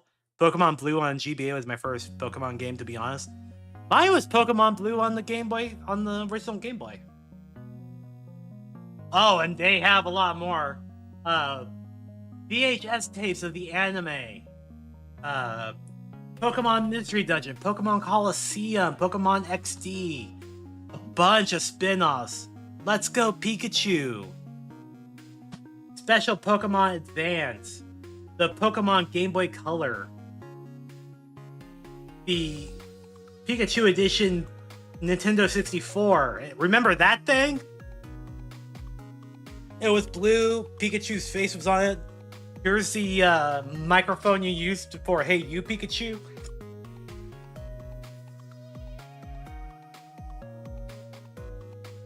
So this was a fun walk through memory lane.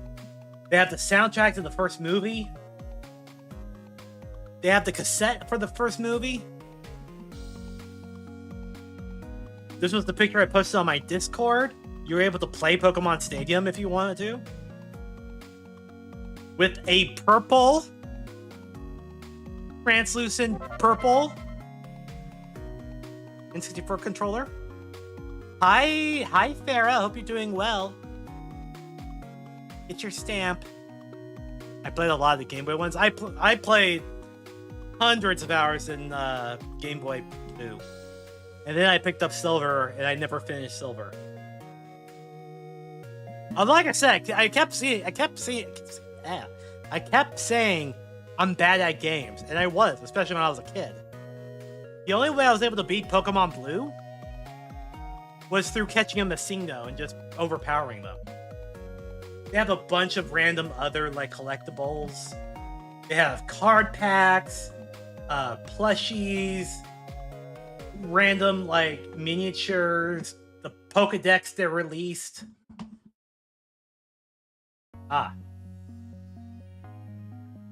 There we go there. They also had graded Pokemon cards. I can't remember if I took a picture of them or not. They have some graded Japanese Pokemon cards. They had a whole timeline of the Pokemon games as well. Super cool stuff. Now this is where we go into the VR section.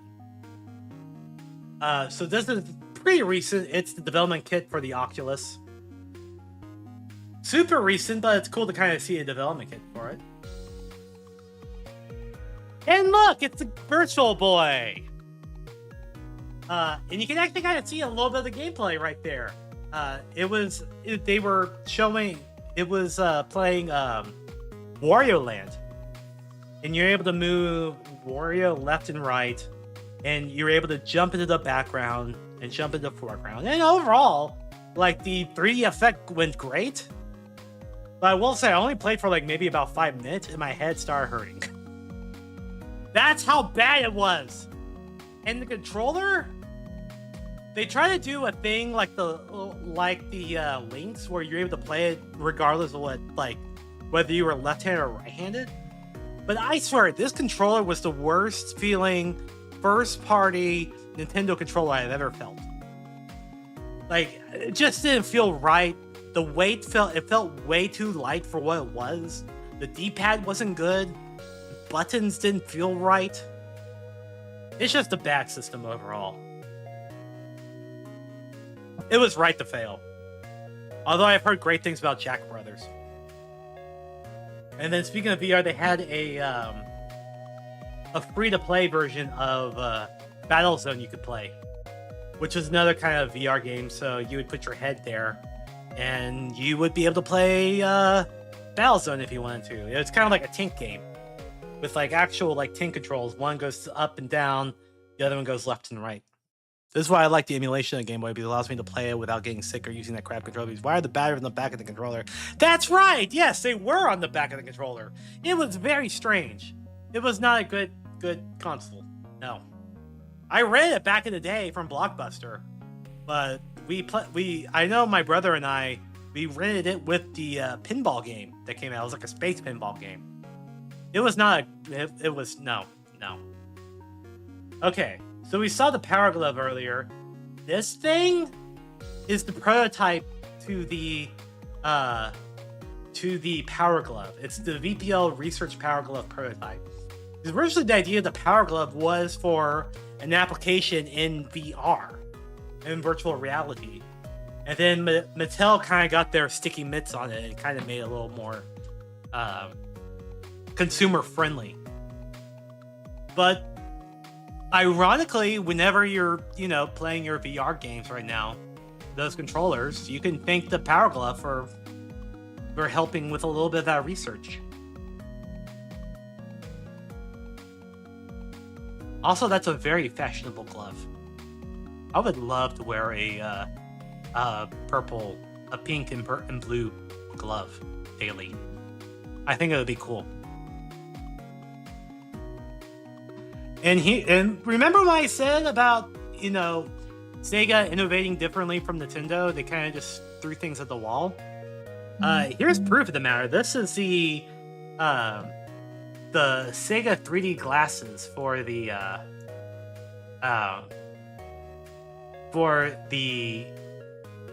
Master System. You were able to play your Master System games in 3D, and it would use stereoscopic 3D. So one eye would see blue, one eye would see red, and would kind of combine them together. And the Famicom in Japan had a similar thing as well. Famicom 3D system. I know that 3D Adventures of World Runner, which we played on this channel before, had a secret 3D mode that was compatible with this. Although this was never released in America, I believe. So you actually had to get your own blue and red graphic, blue and red. Although these were different because the way they work is that they would show an image of the screen on one eye, and then it would disappear and show an image on the other eye and disappear, and then they would just keep flickering. And because they were flickering at a certain refresh rate, your brain would kind of merge the images together and make them look 3D. There is an idea there is a reason why I never really got on. I just like this one because I like the ad. What is he looking at? And why is he smiling? This was an early, this is called the Private Eye. And I'll just read it. Inside the small eyepiece, reflection technology used 280 LEDs that were scanned by a tiny vibrating mirror to produce a 720 by 280 image. By only displaying the image to one of the viewer's eyes, the human brain combines what is seen by both eyes to combine more of what we know today as augmented reality display. Very few private eye headsets were made, and today it is coveted by VR collectors. So very, very early example of augmented reality. I don't know. I still think it looked pretty goofy. And this guy is probably looking at porn or something, if I had to guess. Alright, here's some of my favorite things, which is the prototypes. Yeah, Planet of the... And a lot of these games are for older games. Games I'm not familiar with. Planet of the Apes, Escape from Mind, Master, an A1 prototype cartridge, Circus Convoy test cartridge. There's a Super Nintendo game back there. Some more Atari games. Preview copies of Busby 2 and Zero Tolerance. I played Zero Tolerance before. That was like a Genesis FPS game.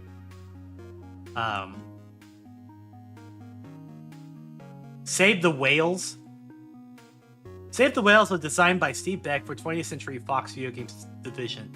Although it was briefly available by GameLine online service in 1983, it was never commercially released. In 2002, Classic Gaming Expo archivists Hardy, Kelly, and Santulli unearthed the 2 different prototype versions of the unreleased game, released it with label, box, and manual to the public at Classic Gaming Expo 2002. Also, I think that's a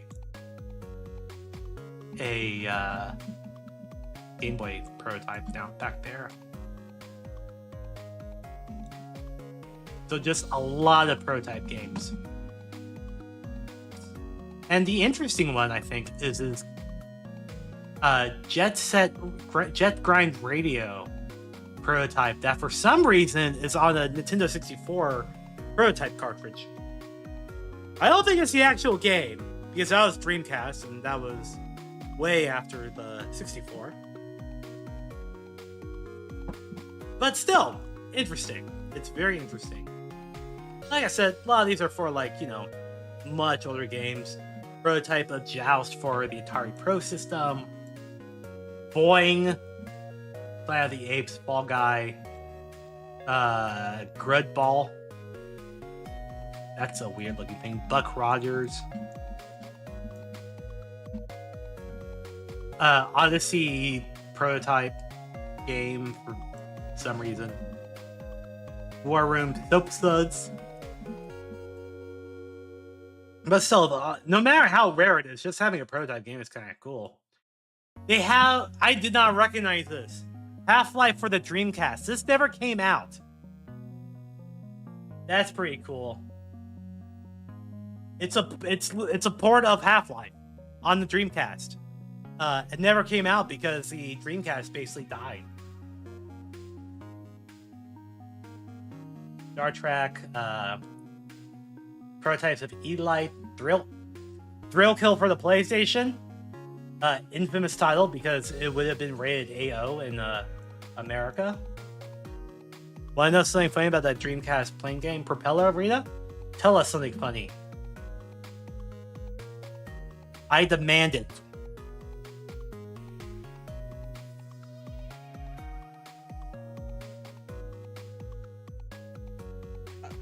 It's actually one of the best games played, yeah. Guess when it would have came out? September 11th. Ooh! Very bad timing for that game. Anyways, here's some more mixture of merchandise and random video game stuff. Nintendo video game themed cereal, including the infamous Nintendo cereal system, which contained 2 different types of cereal, 2 for the price of 1. They also had a spot where the Twin Towers were on the map. Oh no. Yeah, that's extremely bad timing. You also had standees and advertisements for games. You had this lovely Hello Kitty Dreamcast system, which is in blue, which I like that design a lot.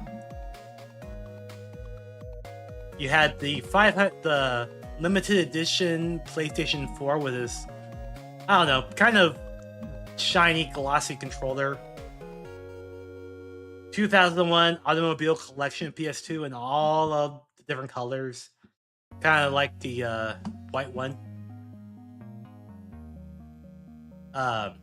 Baseball signed by Ken Griffey Jr. because Nintendo owned the Mariners at the time. The Coca-Cola Game Gear, which only came out in Japan, and it was a red Game Gear. The, green Xbox. All sorts of fun things in here. Kind of wish we had more fun colors of PlayStation 2s other than the black one, and I guess the blue one. So there was a Game Boy game you could hook up to this sewing machine. Released by Singer in 2000, the Isaac seeked to find a new young audience willing to use a sewing machine. Connect your Game Boy Color and boot up the special cartridge. You can select from dozens of stitch patterns and fonts. Using a Game Boy controller, you can edit and even create new designs from scratch. National Video Game Museum's own John Hardy has been known to stitch a mean Mario into his threads. I feel like they were kind of late on this. I feel like if someone did something like this today, you would get a lot more success, because I feel like sewing is kind of like more, a lot of like young people are getting into sewing. Like, I know people my age that are using sewing machines now. Even men are. Nice Tomb Raider statue. A box for the Pikachu Nintendo 64. It's a me, Mario. So yeah, bootleg Mario stuff. As well known as Mario is around the world, he sure doesn't look the same wherever you go. Sometimes bearing googly eyes, alternate colored attire, or riding a red slug. It's Mario, right? But not the Mario we learned to love here in the USA. I think Mario might be a little naked and might have very bad jaundice.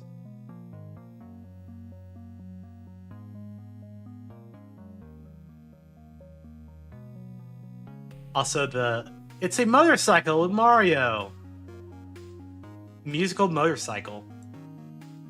Ignore that there's a chipmunk on the cover. Looks like an off product of China. It probably was.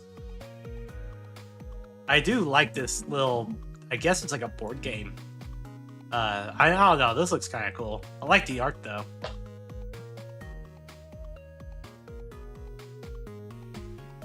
Look at that off-model Yoshi, I guess? Even though there's a correct model Yoshi right there. Some more standees for 3 free games for the Sega Saturn. Daytona USA, Virtual Fire 2, and Virtual Cop, which, other than those and like Panzer Dragoon, probably the best well-known Sega Saturn games. Jet Grind Radio standee, Crash Bandicoot Warp standee. You have just Super Nintendo. Just Super Nintendo. Got some Donkey Kong figures made by Coleco, including Pauline with the actual arcade cabinet. Jumpman. I never owned a Super Nintendo. Oh, I love my Super Nintendo.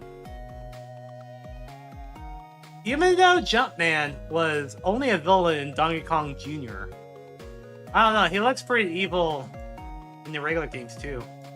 Oh, and you also have Donkey Kong Jr., and you have an all-brown Donkey Kong.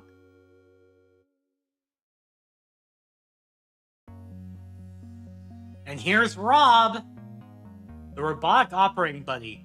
Now here's everyone's best friend, Rob. Rob had a promising start, but didn't figure into Nintendo's ultimate game plan. Only 2 games ever graced us with this ability: Gyromite and Stack Up. Both games featured Rob interacting as a player, or Rob was the game itself.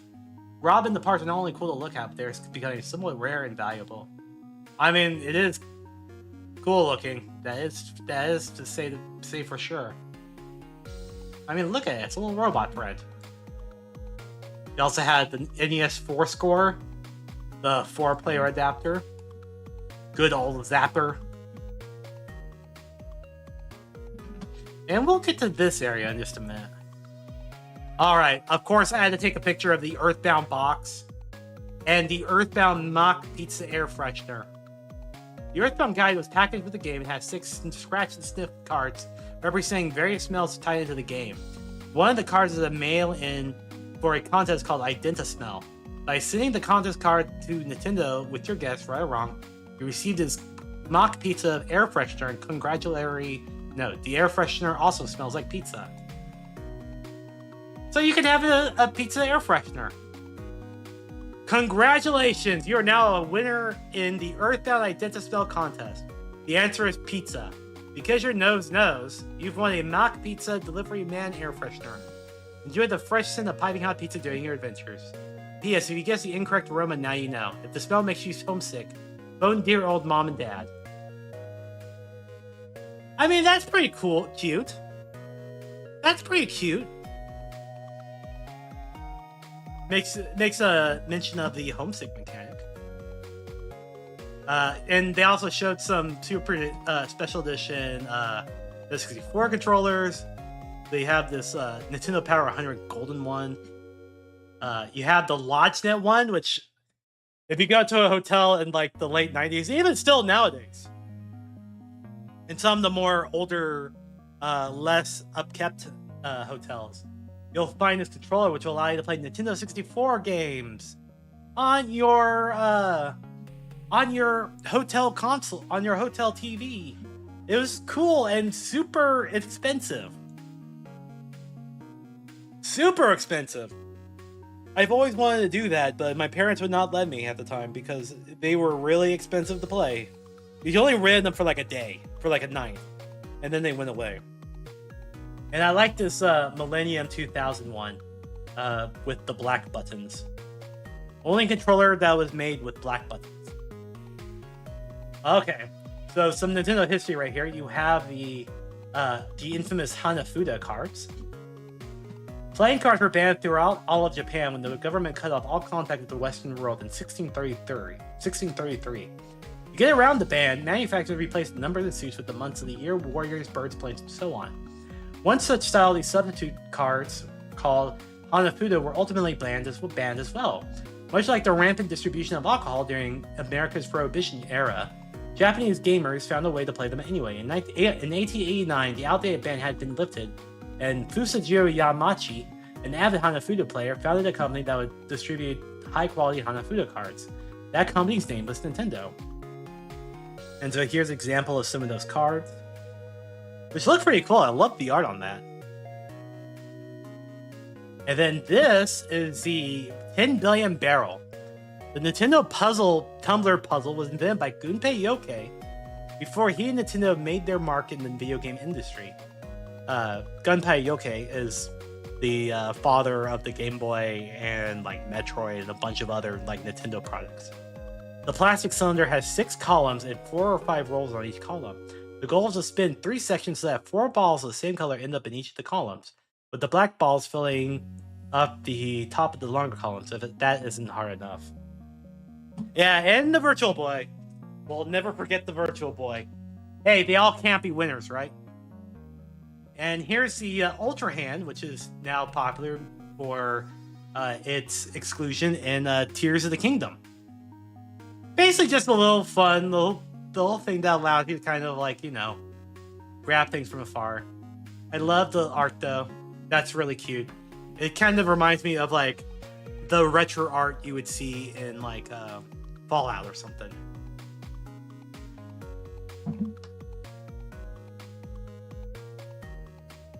Anyone remember competition cartridges?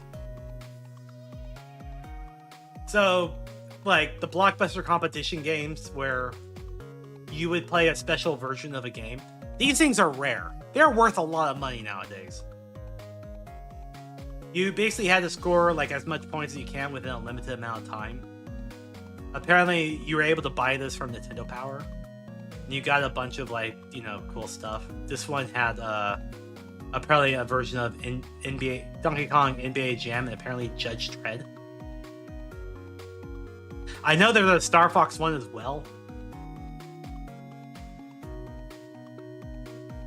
And we'll see the mother of all of these things.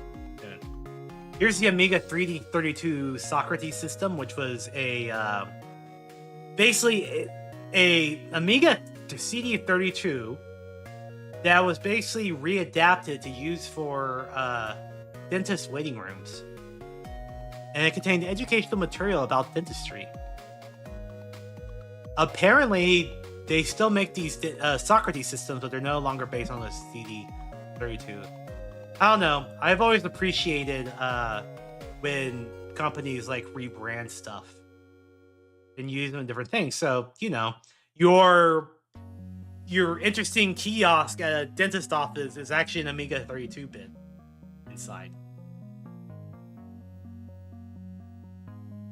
And here's the Sega Neptune prototype. Someone actually, I read an article lately that, you know, someone actually made like a version of this you can buy from him that was like CD printed and all this stuff. But basically it's a combo Genesis 32X console Unfortunately, the prototype is not like an actual unit. It's not working, but it is what the console will look like. Still pretty cool though. Even if it is just a hunk of plastic. I remember people talking about this on the playground, about the Sega Neptune, and how it would like finally like kill off Nintendo.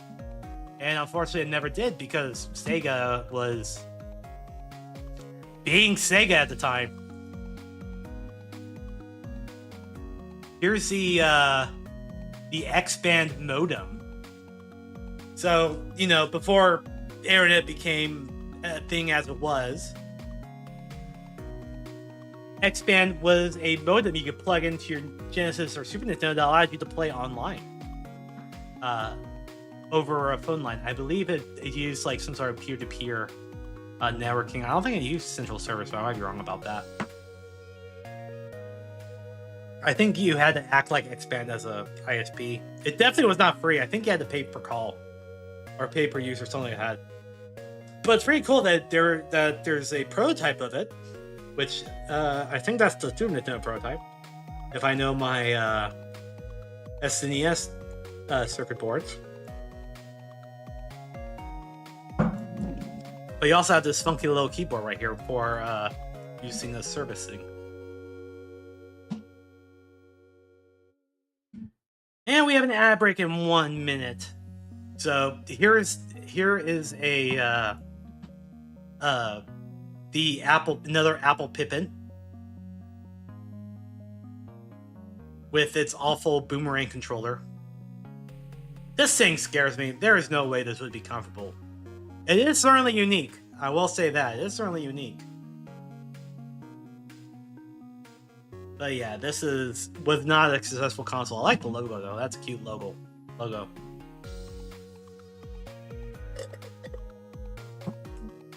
And it was based on the Apple Macintosh platform, which is amazing.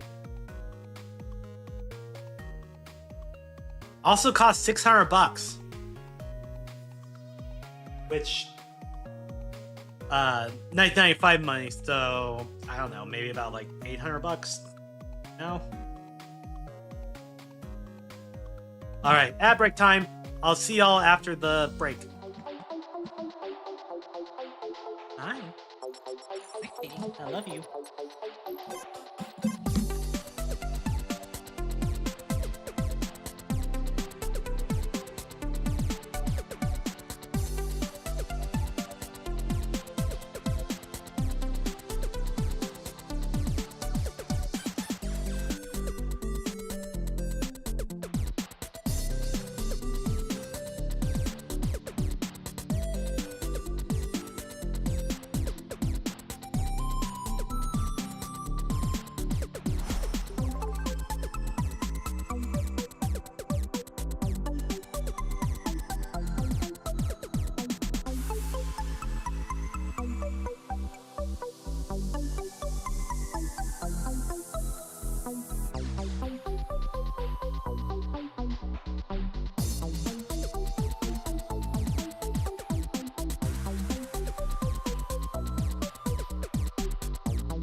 Oh.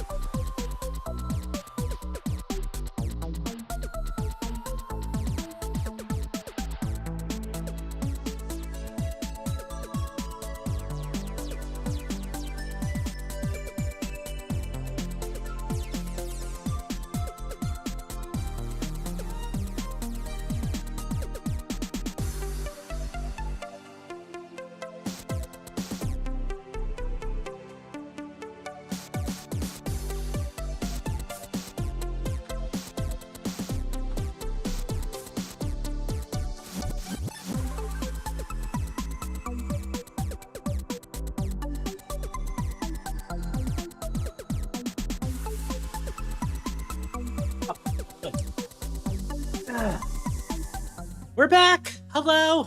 Even though we're not playing a game, but we're back in case. Hello. Hello. I appreciate y'all listening to me yap about stuff that happened before I was born. I own that system there. You own the Sega CDX?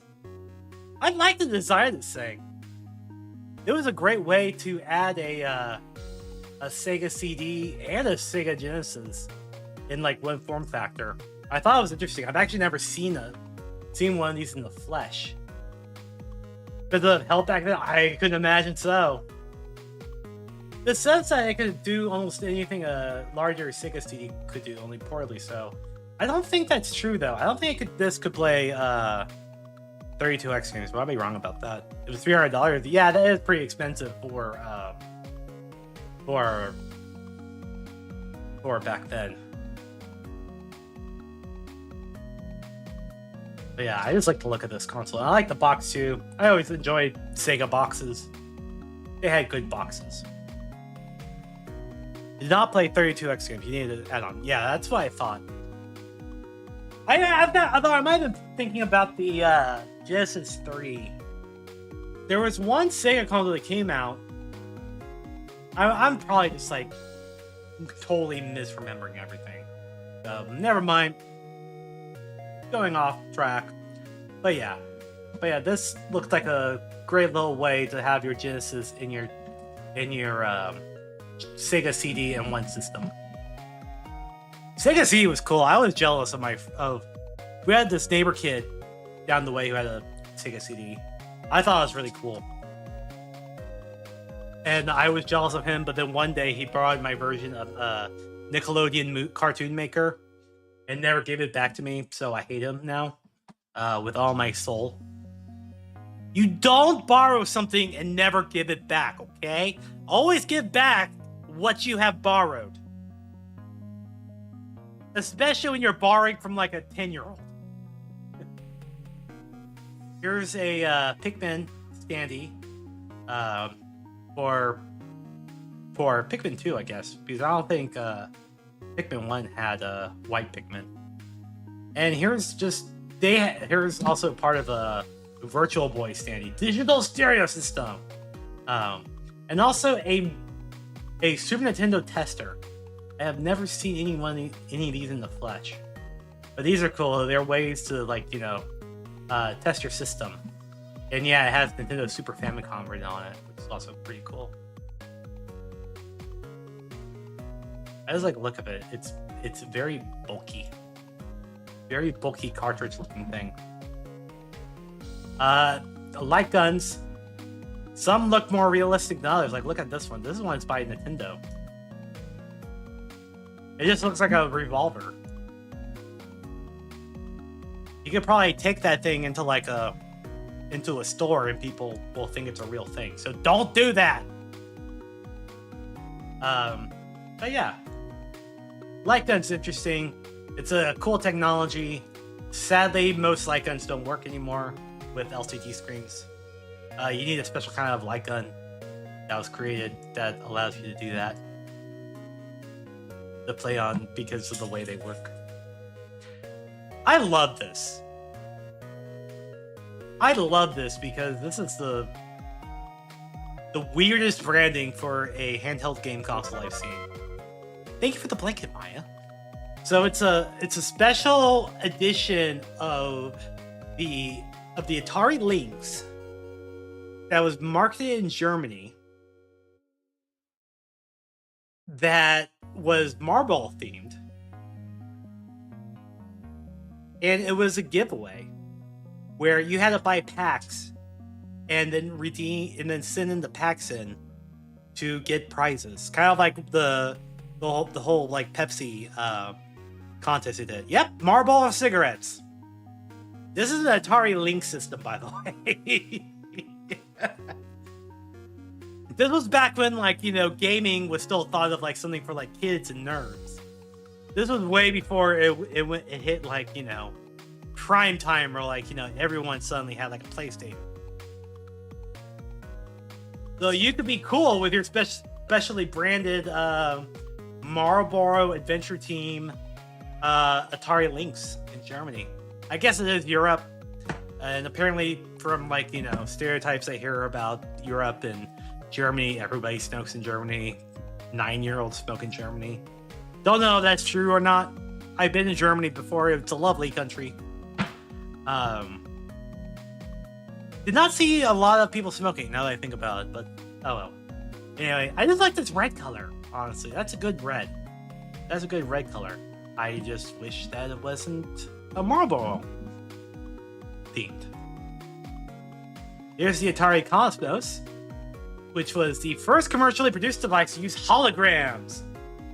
Although it never actually was released, Atari spent millions buying up all the holography patents they could find to bring Cosmos and the units to market.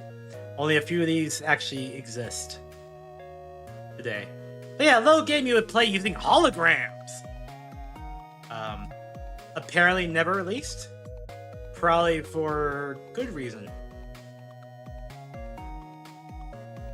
Kind of looks like it's kind of like one of those, like a Tiger handheld system. So like, you know, you would buy the unit and that unit contained one game. I was supposed to have in cartridges or anything like that. Although this one says it's apparently programmable. So maybe it was like a game A, game B type situation. I should have taken a picture of the box. I don't know why I didn't. Alright, here's another old one. The Atari 2700. An unreleased prototype that used remote control technology so that your joysticks didn't have to be wired. Or a battery-operated wireless controllers and touch-sensitive buttons on the unit. God, I hate touch-sensitive buttons. Like, those things always, like... I always love a good physical button. So you give me something that I touch, but I don't get any feedback on, we're gonna have problems. I had car with buttons like that. It was the most annoying thing to use because you couldn't like you couldn't change the radio while driving because you actually had to look at like the button you were pressing. It wasn't even a touchscreen; it was a sensitive button. One of the worst design decisions ever, in my opinion. For everyone decided that that these touch-sensitive buttons had to be everywhere. Anyway, I digress. Designed to alleviate the tangled mess of cords that existed in most households, it featured a combination of a paddle joystick controller that eliminated the need to switch controllers. Several design innovations appeared on later consoles, most notably the Atari 5200, which has the same case design with a controller storage area on top. Yeah, this does look like a Atari 5200 a little bit. But that's cool. That's another unreleased prototype. And these must be the joystick paddle buttons. I guess you would use the center knob as both a paddle and a joystick. I don't think that'd be too comfortable. And looking at the antenna on those things, it's probably going to be similar to like an RC car. So you're not going to have a lot of range. Okay, this is another system for something that was never released. But I love the design. Look at these buttons. They're so colorful. I think this is peak industrial design, in my opinion. I might be outright crazy, but I love this freaking thing. Judging by its XE game system-like design, liberal use of pastel color, we surmise the Myro as a mock-up of a proposed late 80s game console. It might be an early mock-up for a game machine based on the SC line of 16 and 32-bit computers. It might be the unreleased Panther machine, although the color and design doesn't fit the time frame in which the Panther is being developed, early 1990s. Yeah, the Panther was basically a system to compete with the Jaguar, or to compete with the Super Nintendo Genesis era, before the Jaguar came out. And eventually it got scrapped, and all that stuff went to the all the staff on that went to the Jaguar team. Also, Pac-Man Frisbee. That's cool. But yeah, I love this design. This is so cool. I would love to own something like that in my house. All right. Nintendo games. So, did I have another picture? I think I have another picture of that somewhere. I'm just checking. Okay, maybe not. I can't remember if I walked back, but anyway, I'll go over it now anyway. Yeah, so Nintendo games. And some Genesis games like Crusader Sinti, Musha, Little Samson, one of the more rare, like, commercial release SNES or Nintendo games. Box Adventure, Panic Restaurant. I just love these boxes. The Cheetah Men, the freaking Cheetah Men. Talk about unreleased garbage. Or not unreleased, bootleg garbage. Cheetah Man, made by Action 52, makers of the Active 52, and makers of the Action 52, or Active Entertainment, makers of the Action 52. Yeah, horrible game. I believe we played the actually standalone version on this stream one time. It was awful. It was an awful experience. Magical Chase is one of the most rare, like, video games altogether. This is cool. But of course, nothing compares to the Nintendo World Championships 90 cartridge, which I'm pretty sure I took a better picture of that. So we'll go over that when I do. But also, here's the Star Fox competition cartridge, which is kind of like what I was mentioning before about the Donkey Kong one. You know, it was like little short games you would compete to get the highest prize. Also, Nintendo 64 boxes, Playfire Sculpture's Cut, which was another very rare game. Probably not worth it. Evo, I love this game. I need to remember to add this to the list to play this on this stream because this game is great. And then yeah, Nintendo 64, Tengen Tetris, which is like the superior version of Tetris. And Good Old Stadium Events, another very rare game. This is kind of like the rare game section. Oh, but we got more game boxes down here. Tomba 2, The Misadventures of Tron Bonne, Mega Man Legends 2. I don't know what this one is. I can't read it. Suikoden 2, Sega Saturn, Sonic Adventure, Final Fight Guy, which was rare.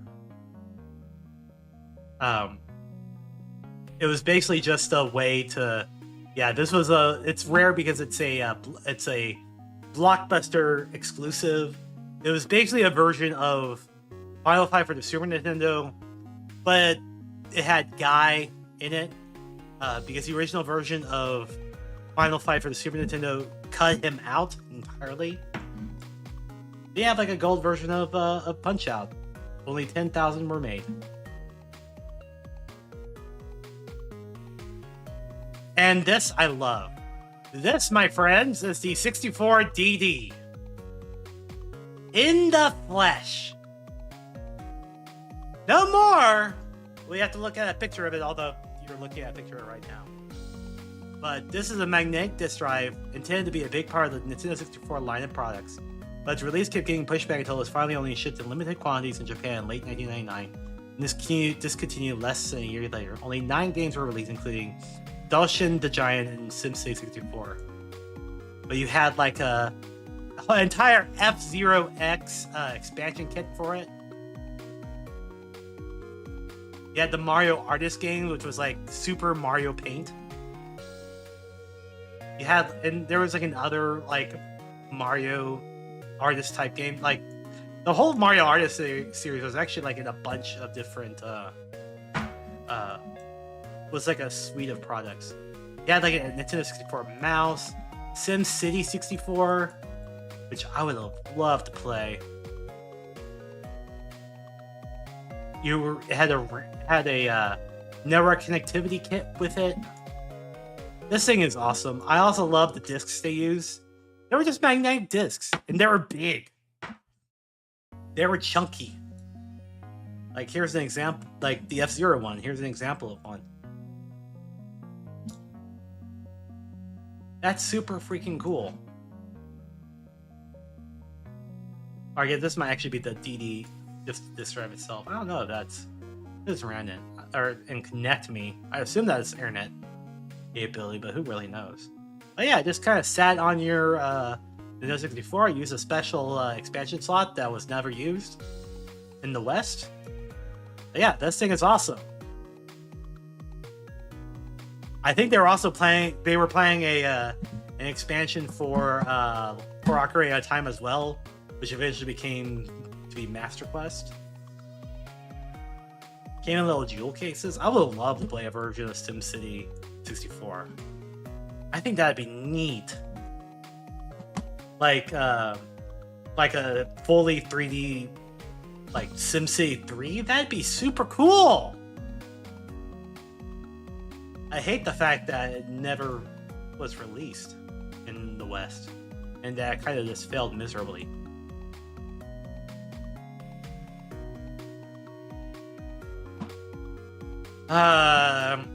What in some parallel world, Maria would be playing her 64 DD right now. This is cool. So this is the RDI Halicon, which is super obscure. It's another Laserdisc console system. So let me read this. Released in January 1985. So 1985, so around the age of like a little bit before the Nintendo actually released. I think. By RDI Video Systems, a company owned by Rick Dye, who is well known for his work on Dragon Slayer. Dragon Slayer also used Laserdisc, so that makes sense. The Halicon features a Laserdisc player and integrated computer.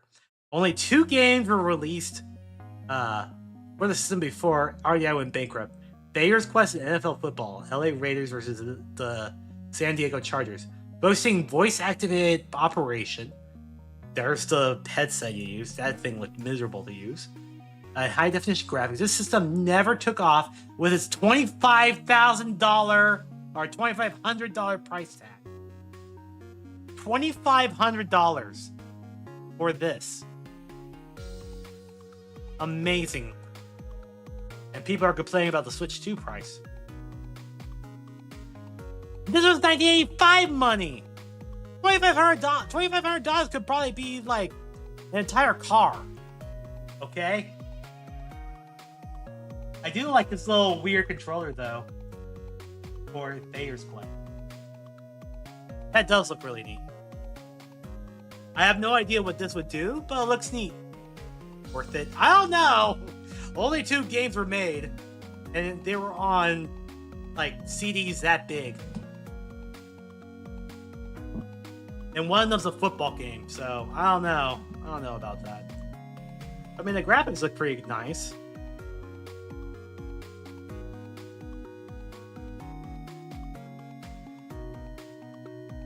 This one has like full motion video. Could have been revolutionary if it wasn't $2,500. Yeah, here's a better look at that controller. So it looks like there was like you had like, I don't know, items you could use or something. It looked like you were able to draw. Yeah, there were like different items you were able to select from this little keyboard thing. like a black mace, blood sword, chalice, coins, crown, orb of quad. Some sort of spell called understanding. Man, if more people had that spell. This was a little section dedicated to board games, so they had like a Doom board game, which I thought was cool. Looked like a little tabletop game with like little Doom miniatures. Probably looks like it's based on Doom 3, if I had to guess. They had one from Wizard of War, which is an old Atari game. And a bunch more. Tetris board game, Mario Golf board game, which would be cool. Blueprint, which no idea what that is. An F-Zero board game. I mean, look at that art, though. Classic F-Zero. Miss Pac-Man Invader Turtles? With that picture, yeah, it's Doom 3. I'd buy that, to be honest. I would, too, honestly. I just like weird board games like that. Double Dragon the board game, Pitfall the board game, Zaxxon the board game, Defender. So, yeah, they had this huge mural in the backside of the place with like all sorts of characters, including Robo from Chrono Trigger, Mega Man X, Crash Bandicoot, Sonic, Pac-Man. And yeah, more games you're able to play. They had like a Master System there, Super Nintendo. I don't know what that one is. I don't know that system. Didn't take a good enough look at it, I guess. And yeah, a lot of people, like, you know, took their kids here, which, you know, the kids yearn for the history, you know. And I remember one kid saying, like, Daddy's wrong. This doesn't develop memories. And I was like, oh, kid. Oh, kid, if you only knew. Don't grow up too fast. It just gets worse from here. Some days I wish I was back, like, you know, in middle school playing Nintendo 64 with my friends. Those were good times, and you never ever live them again. All right, here's some more random consoles. You have some. I talked to the Microvision at the beginning. Here's some more prototypes for it, which all look kind of different and weird. The first one ended up with just a little pedal on the front and then these little collectors, but here you have, well, I mean, it kind of slides into these shelves. You had a special baseball version of the GameCube, another black PlayStation for 10 million sold. The Neo Geo was here for some reason. I don't know. Neo Geo doesn't deserve this kind of disrespect. This was the only way to get like arcade quality games in the 90s. A black PS1, I need that shit? Yeah. I mean, the black PS1 looks really good. Too bad it's only like a limited edition, though. And you also had the Dreamcast, which was a bootleg Dreamcast from China. It can read CDRs, play MP3s and VCDs. Contains hacked Dreamcast firmware, making it region-free. And Sega sued the pants off the company, and they stopped grubby hands. But it kind of just looks like just an unmarked Dreamcast. I would find these Microvision prototypes interesting, but I don't really care about Microvision. I don't think a lot of people do. Here's some Quantum Cola and a Pac-Man plushie with a facehugger on it. Always terrifying. And the random video pack, which doesn't say what that is. Manufactured early 1983, the video pack GT7 is basically an import version of the Odyssey 2 console, with a 9-inch built-in black and white screen. Overseas, Magnavox Odyssey 2 was known as the Philips Video Pack. The controller ports are hidden under the front of the keyboard, and there are 2 dials to adjust contrast, brightness, and volume. Note that by the time the system was manufactured, the industry was crashing, ensuring that there was no way this was going to appear in the US. So it's basically a way to play the Odyssey 2, but with a built-in screen. Cool. All right, more. I love this melted. These melted systems. Apparently, they were used for like stress testing. They kind of look like a freaky art exhibit. Had some video game cartridges, Lord of the Rings, Star Wars Jedi Arena, Incredible Hulk. And these are all unreleased games. Oftentimes, game developers, so certain their game would be released, they would go through the trouble of creating a mock-up box for display in retail stores. Few examples of game boxes are designed, but the associated games were never released. A 007 game. Some of these things were cool. Look at this Lord of the Rings box art. You don't even... Frodo's not even on it. How can you have a Lord of the Rings game without Frodo?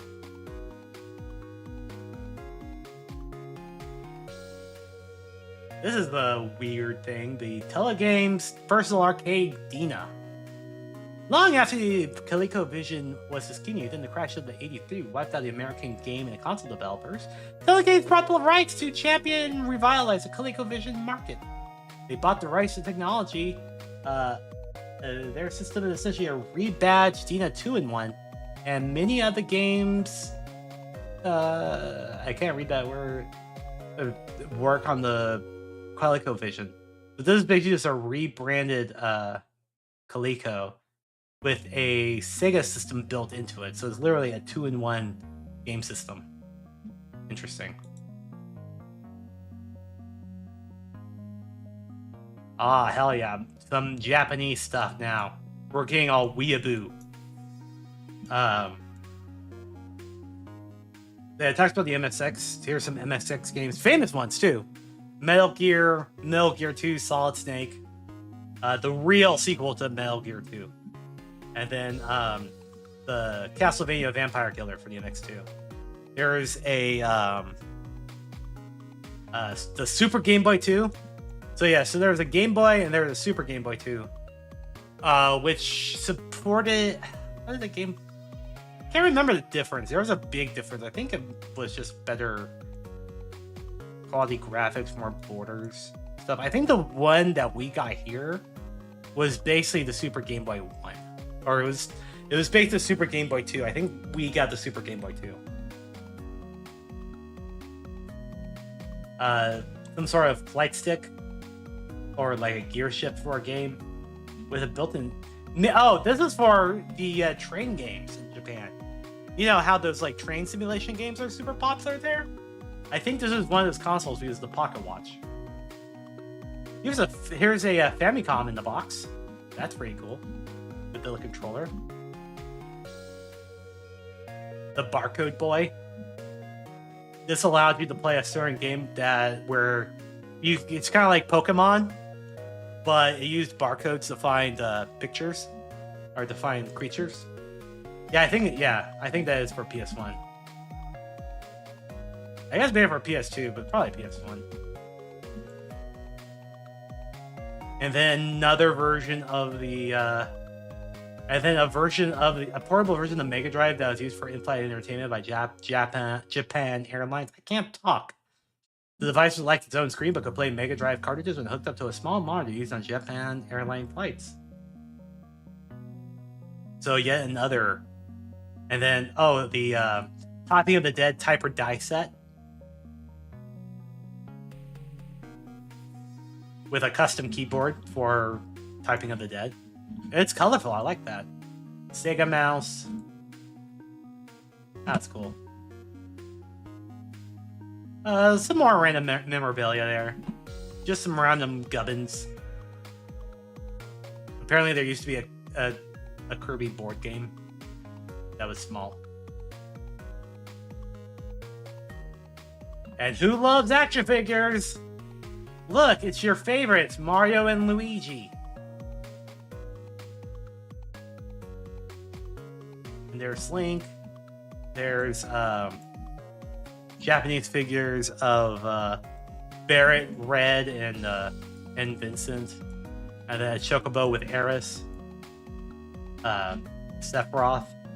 Cloud. Tifa.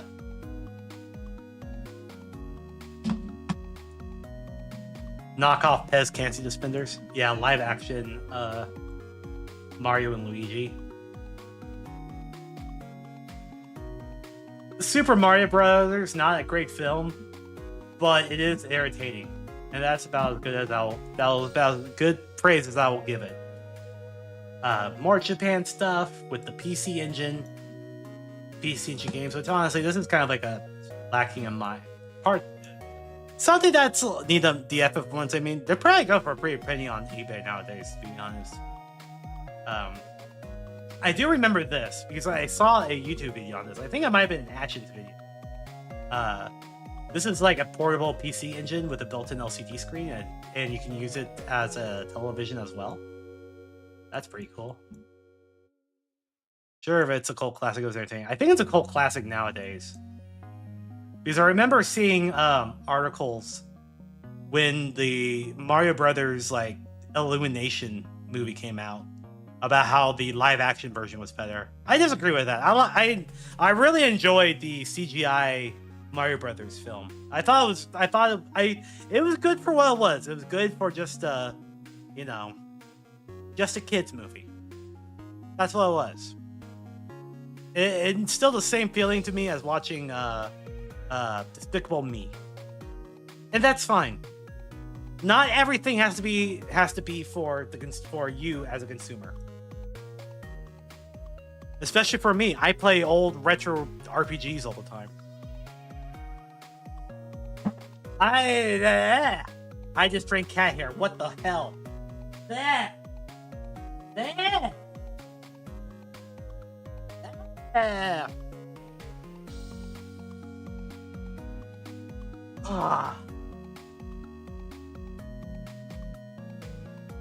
I don't know why there was cat hair in this class, but there was cat hair in this class. And then it all went into my mouth. Ugh. Also, you get a Turbo Express car adapter and AC adapter, and that's the NEC Turbo Express. So, TurboGrafx, portable TurboGrafx, 16, 8 batteries like the Dickens. Okay, this is cool. This is Mario no Fotopi, a creativity game released for the Nintendo 64 in Japan in 1988. It has 2 slots for proprietary smart media cards, allowing users to import graphics in which turn can be edited and decorated with font, reinstall Nintendo graphics, borders, etc.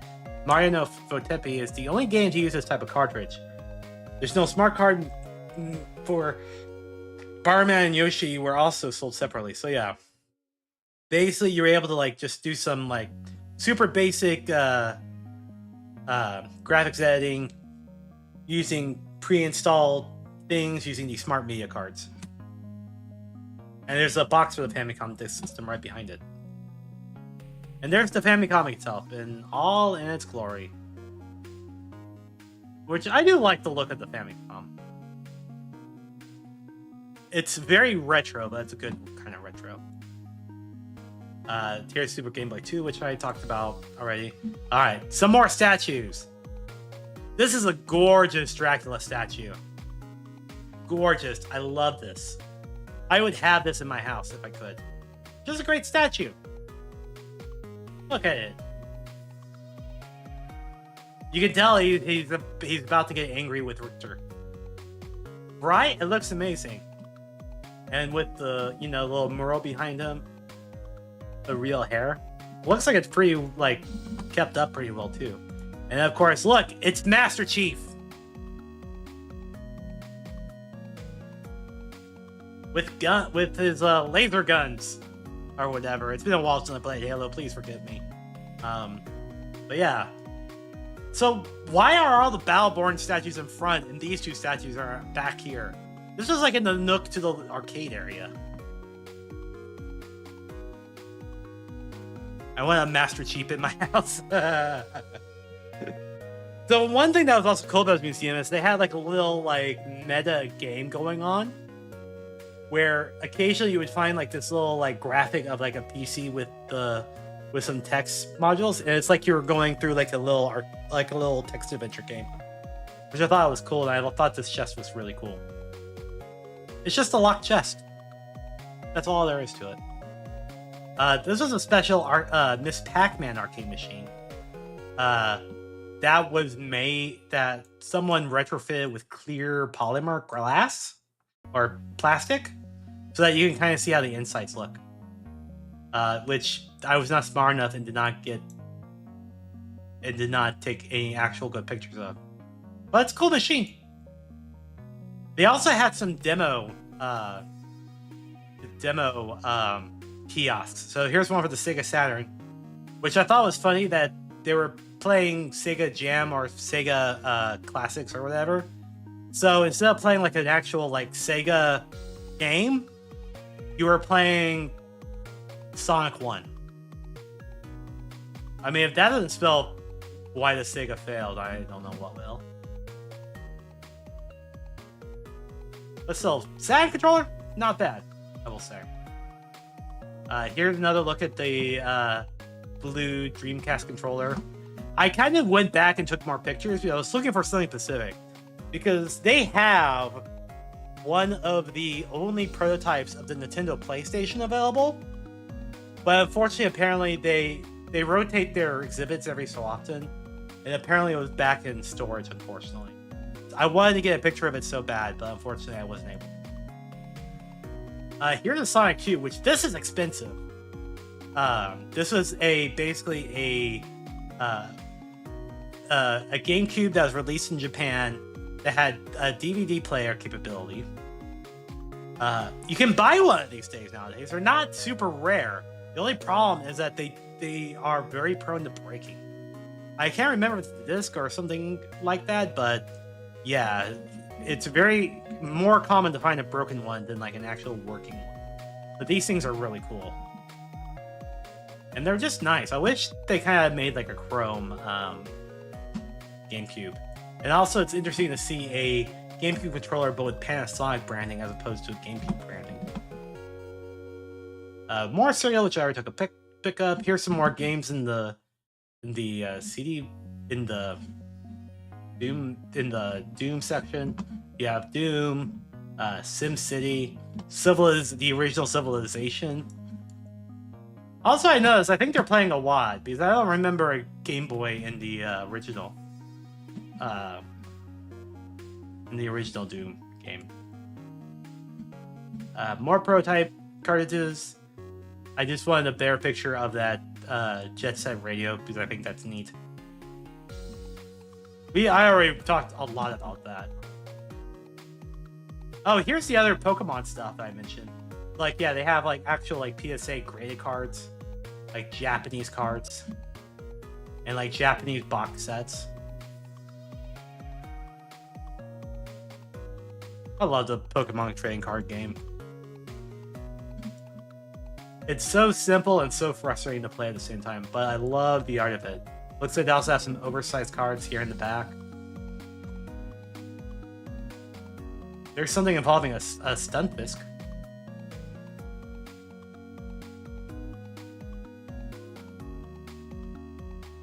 Here is a NES controller, signed, autographed by both Shigeru Miyamoto and Charles Martinet.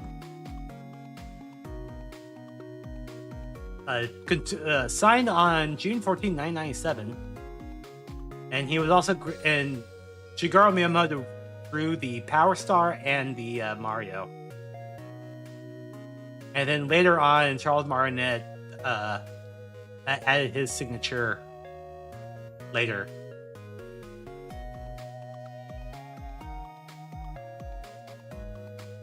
That's pretty cool. That's a nice item. Here's a look at the Pac-Man the Pac-Man board game, which is not good, by the way. Not good. It is kind of like the normal board game. And here's the Zelda board game as well, where you go through little dungeons and little areas, and there's worlds because you know, Zelda has worlds. I would still buy it though, honestly. Some Sega CD games I missed. They have Panzer Dragon, Saga, Dragon Force, Ray Earth for the Sega Saturn, Shining Force, a bunch of others. And apparently there was going to be a version of the Sega Genesis that had like you're able to use with your exercise gear, and it came with this game called Outback Joey, but was never released. Tomba Mega Man Legends 2, let's go. Classic games. Okay, here is the Nintendo World Championship 990 game. This is super expensive, worth a lot of money. Basically, Nintendo hosted a competitive event across 29 cities using this cartridge, which had a montage of Super Mario Brothers, Rad Racer, and Tetris. You had 6 minutes 21 seconds to log as high a score as you can get. Only 116 of these cartridges were made. 116! This is super rare. This is worth like tens of thousands. Super rare. And apparently they had pretty good times, too. I just kind of marveled at this because this is something I will never ever see again unless I come back here. Because there's only 116 of those made and they're very expensive. And yeah, here's a better picture of the Star Fox one I mentioned earlier for the Super Weekend. I thought this was funny. This is another adult game called X-Man. No relationship to the comic book series. Apparently you play as this doofy guy as he runs away from scissors, teeth, mouth, and wherever the hell this thing is. Quality entertainment. Quality entertainment. Another cool thing about this museum is that they had like a living room, like a bedroom setup that looked like it was in the 1980s. They had a living room and they had a bedroom on the other side, which I didn't take a picture of because there were people there. But yeah, so wood paneling on the walls, like it's planned. Those old classic TVs that are like had wood around it, and then a television connected to the TV. You're able to sit on the couch and play in television games if you wanted to. Here's a giant Game Boy. I bet you haven't seen something like this today. Just a big Game Boy running on Super Game Boy. So there is a Super Nintendo built inside. I have no idea what this part for. Maybe that's like a camera or something that looks kind of like a camera. I don't know, but it was playing Tetris. I don't think you can actually interact with it. I think there was like another thing you would usually use. I think this is a demo kiosk, but I'm not quite sure. Okay, the best part about the museum is that there was a little arcade inside. So when you buy your admission, you get 5 game tokens and you're able to spend it. I spent it on Galaga because I love Galaga. Galaga is fucking amazing. And I just kind of took pictures of like the arcade games I thought interesting. It was packed. There was a lot of people inside, which I kind of had trouble playing games. But I made sure to play Galaga because no one's playing with Galaga. And I love Galaga. And you can tell I did super well with my 7,000 score. Super well. This is a very interesting game. This is Baby Pac-Man. I bet outside of Pac-Man and Miss Pac-Man and maybe like the console games, people really didn't know there was tons of Pac-Man games, including Baby Pac-Man, which is this weird pinball arcade game type thing. I didn't get to play. It's a very weird game. I think this is like one of the few like games that mix pinball and an arcade game like this.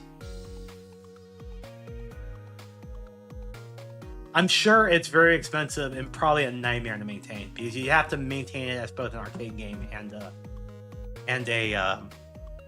pinball game. But most people don't know about it, so I took a picture of it because I thought it was cool.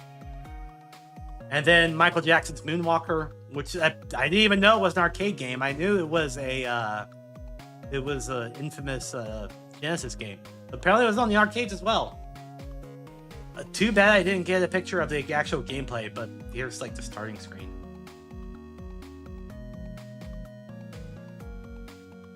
And then another rare Pac-Man game, Junior Pac-Man, which was like Pac-Man, but it had like it was super wide maze, basically. Other than that, it's just Pac-Man. That's all.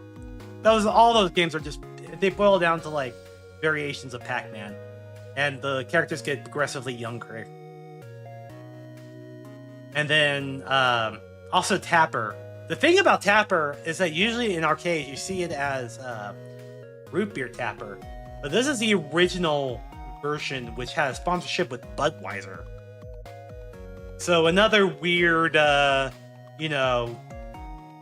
adult company, Budweiser, the beer brand, sponsoring a game that was in arcades and, for children, or for people in arcades, teenagers, people younger than 21 at least.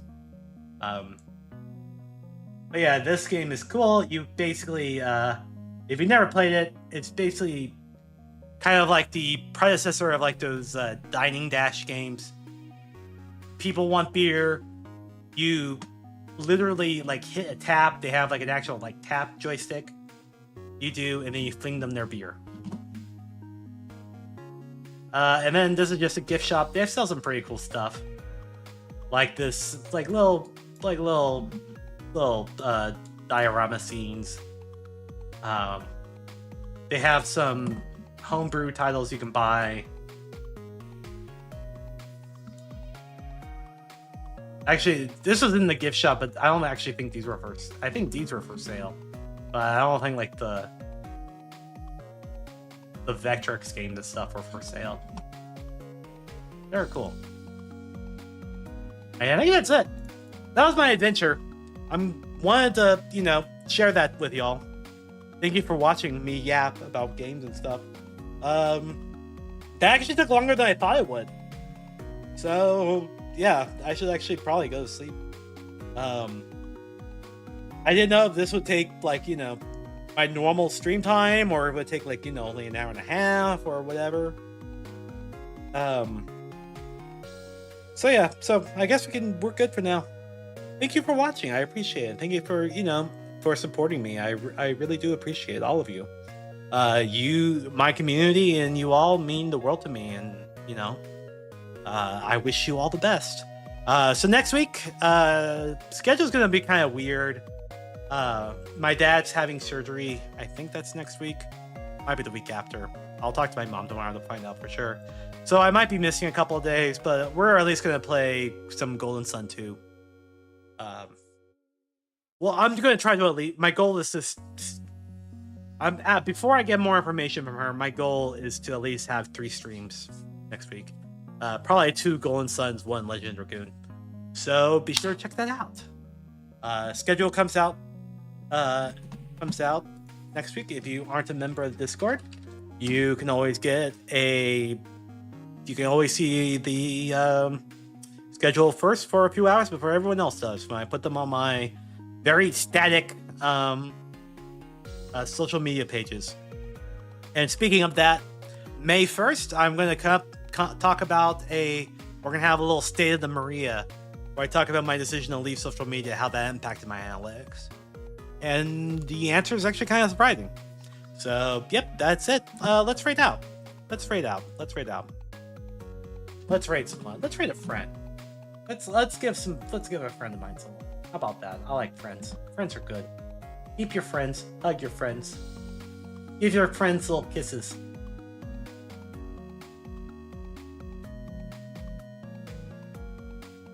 Or just give them a hug.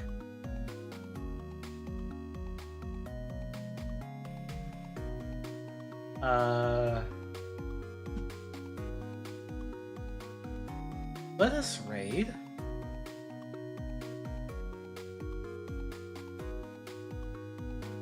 Let us raid.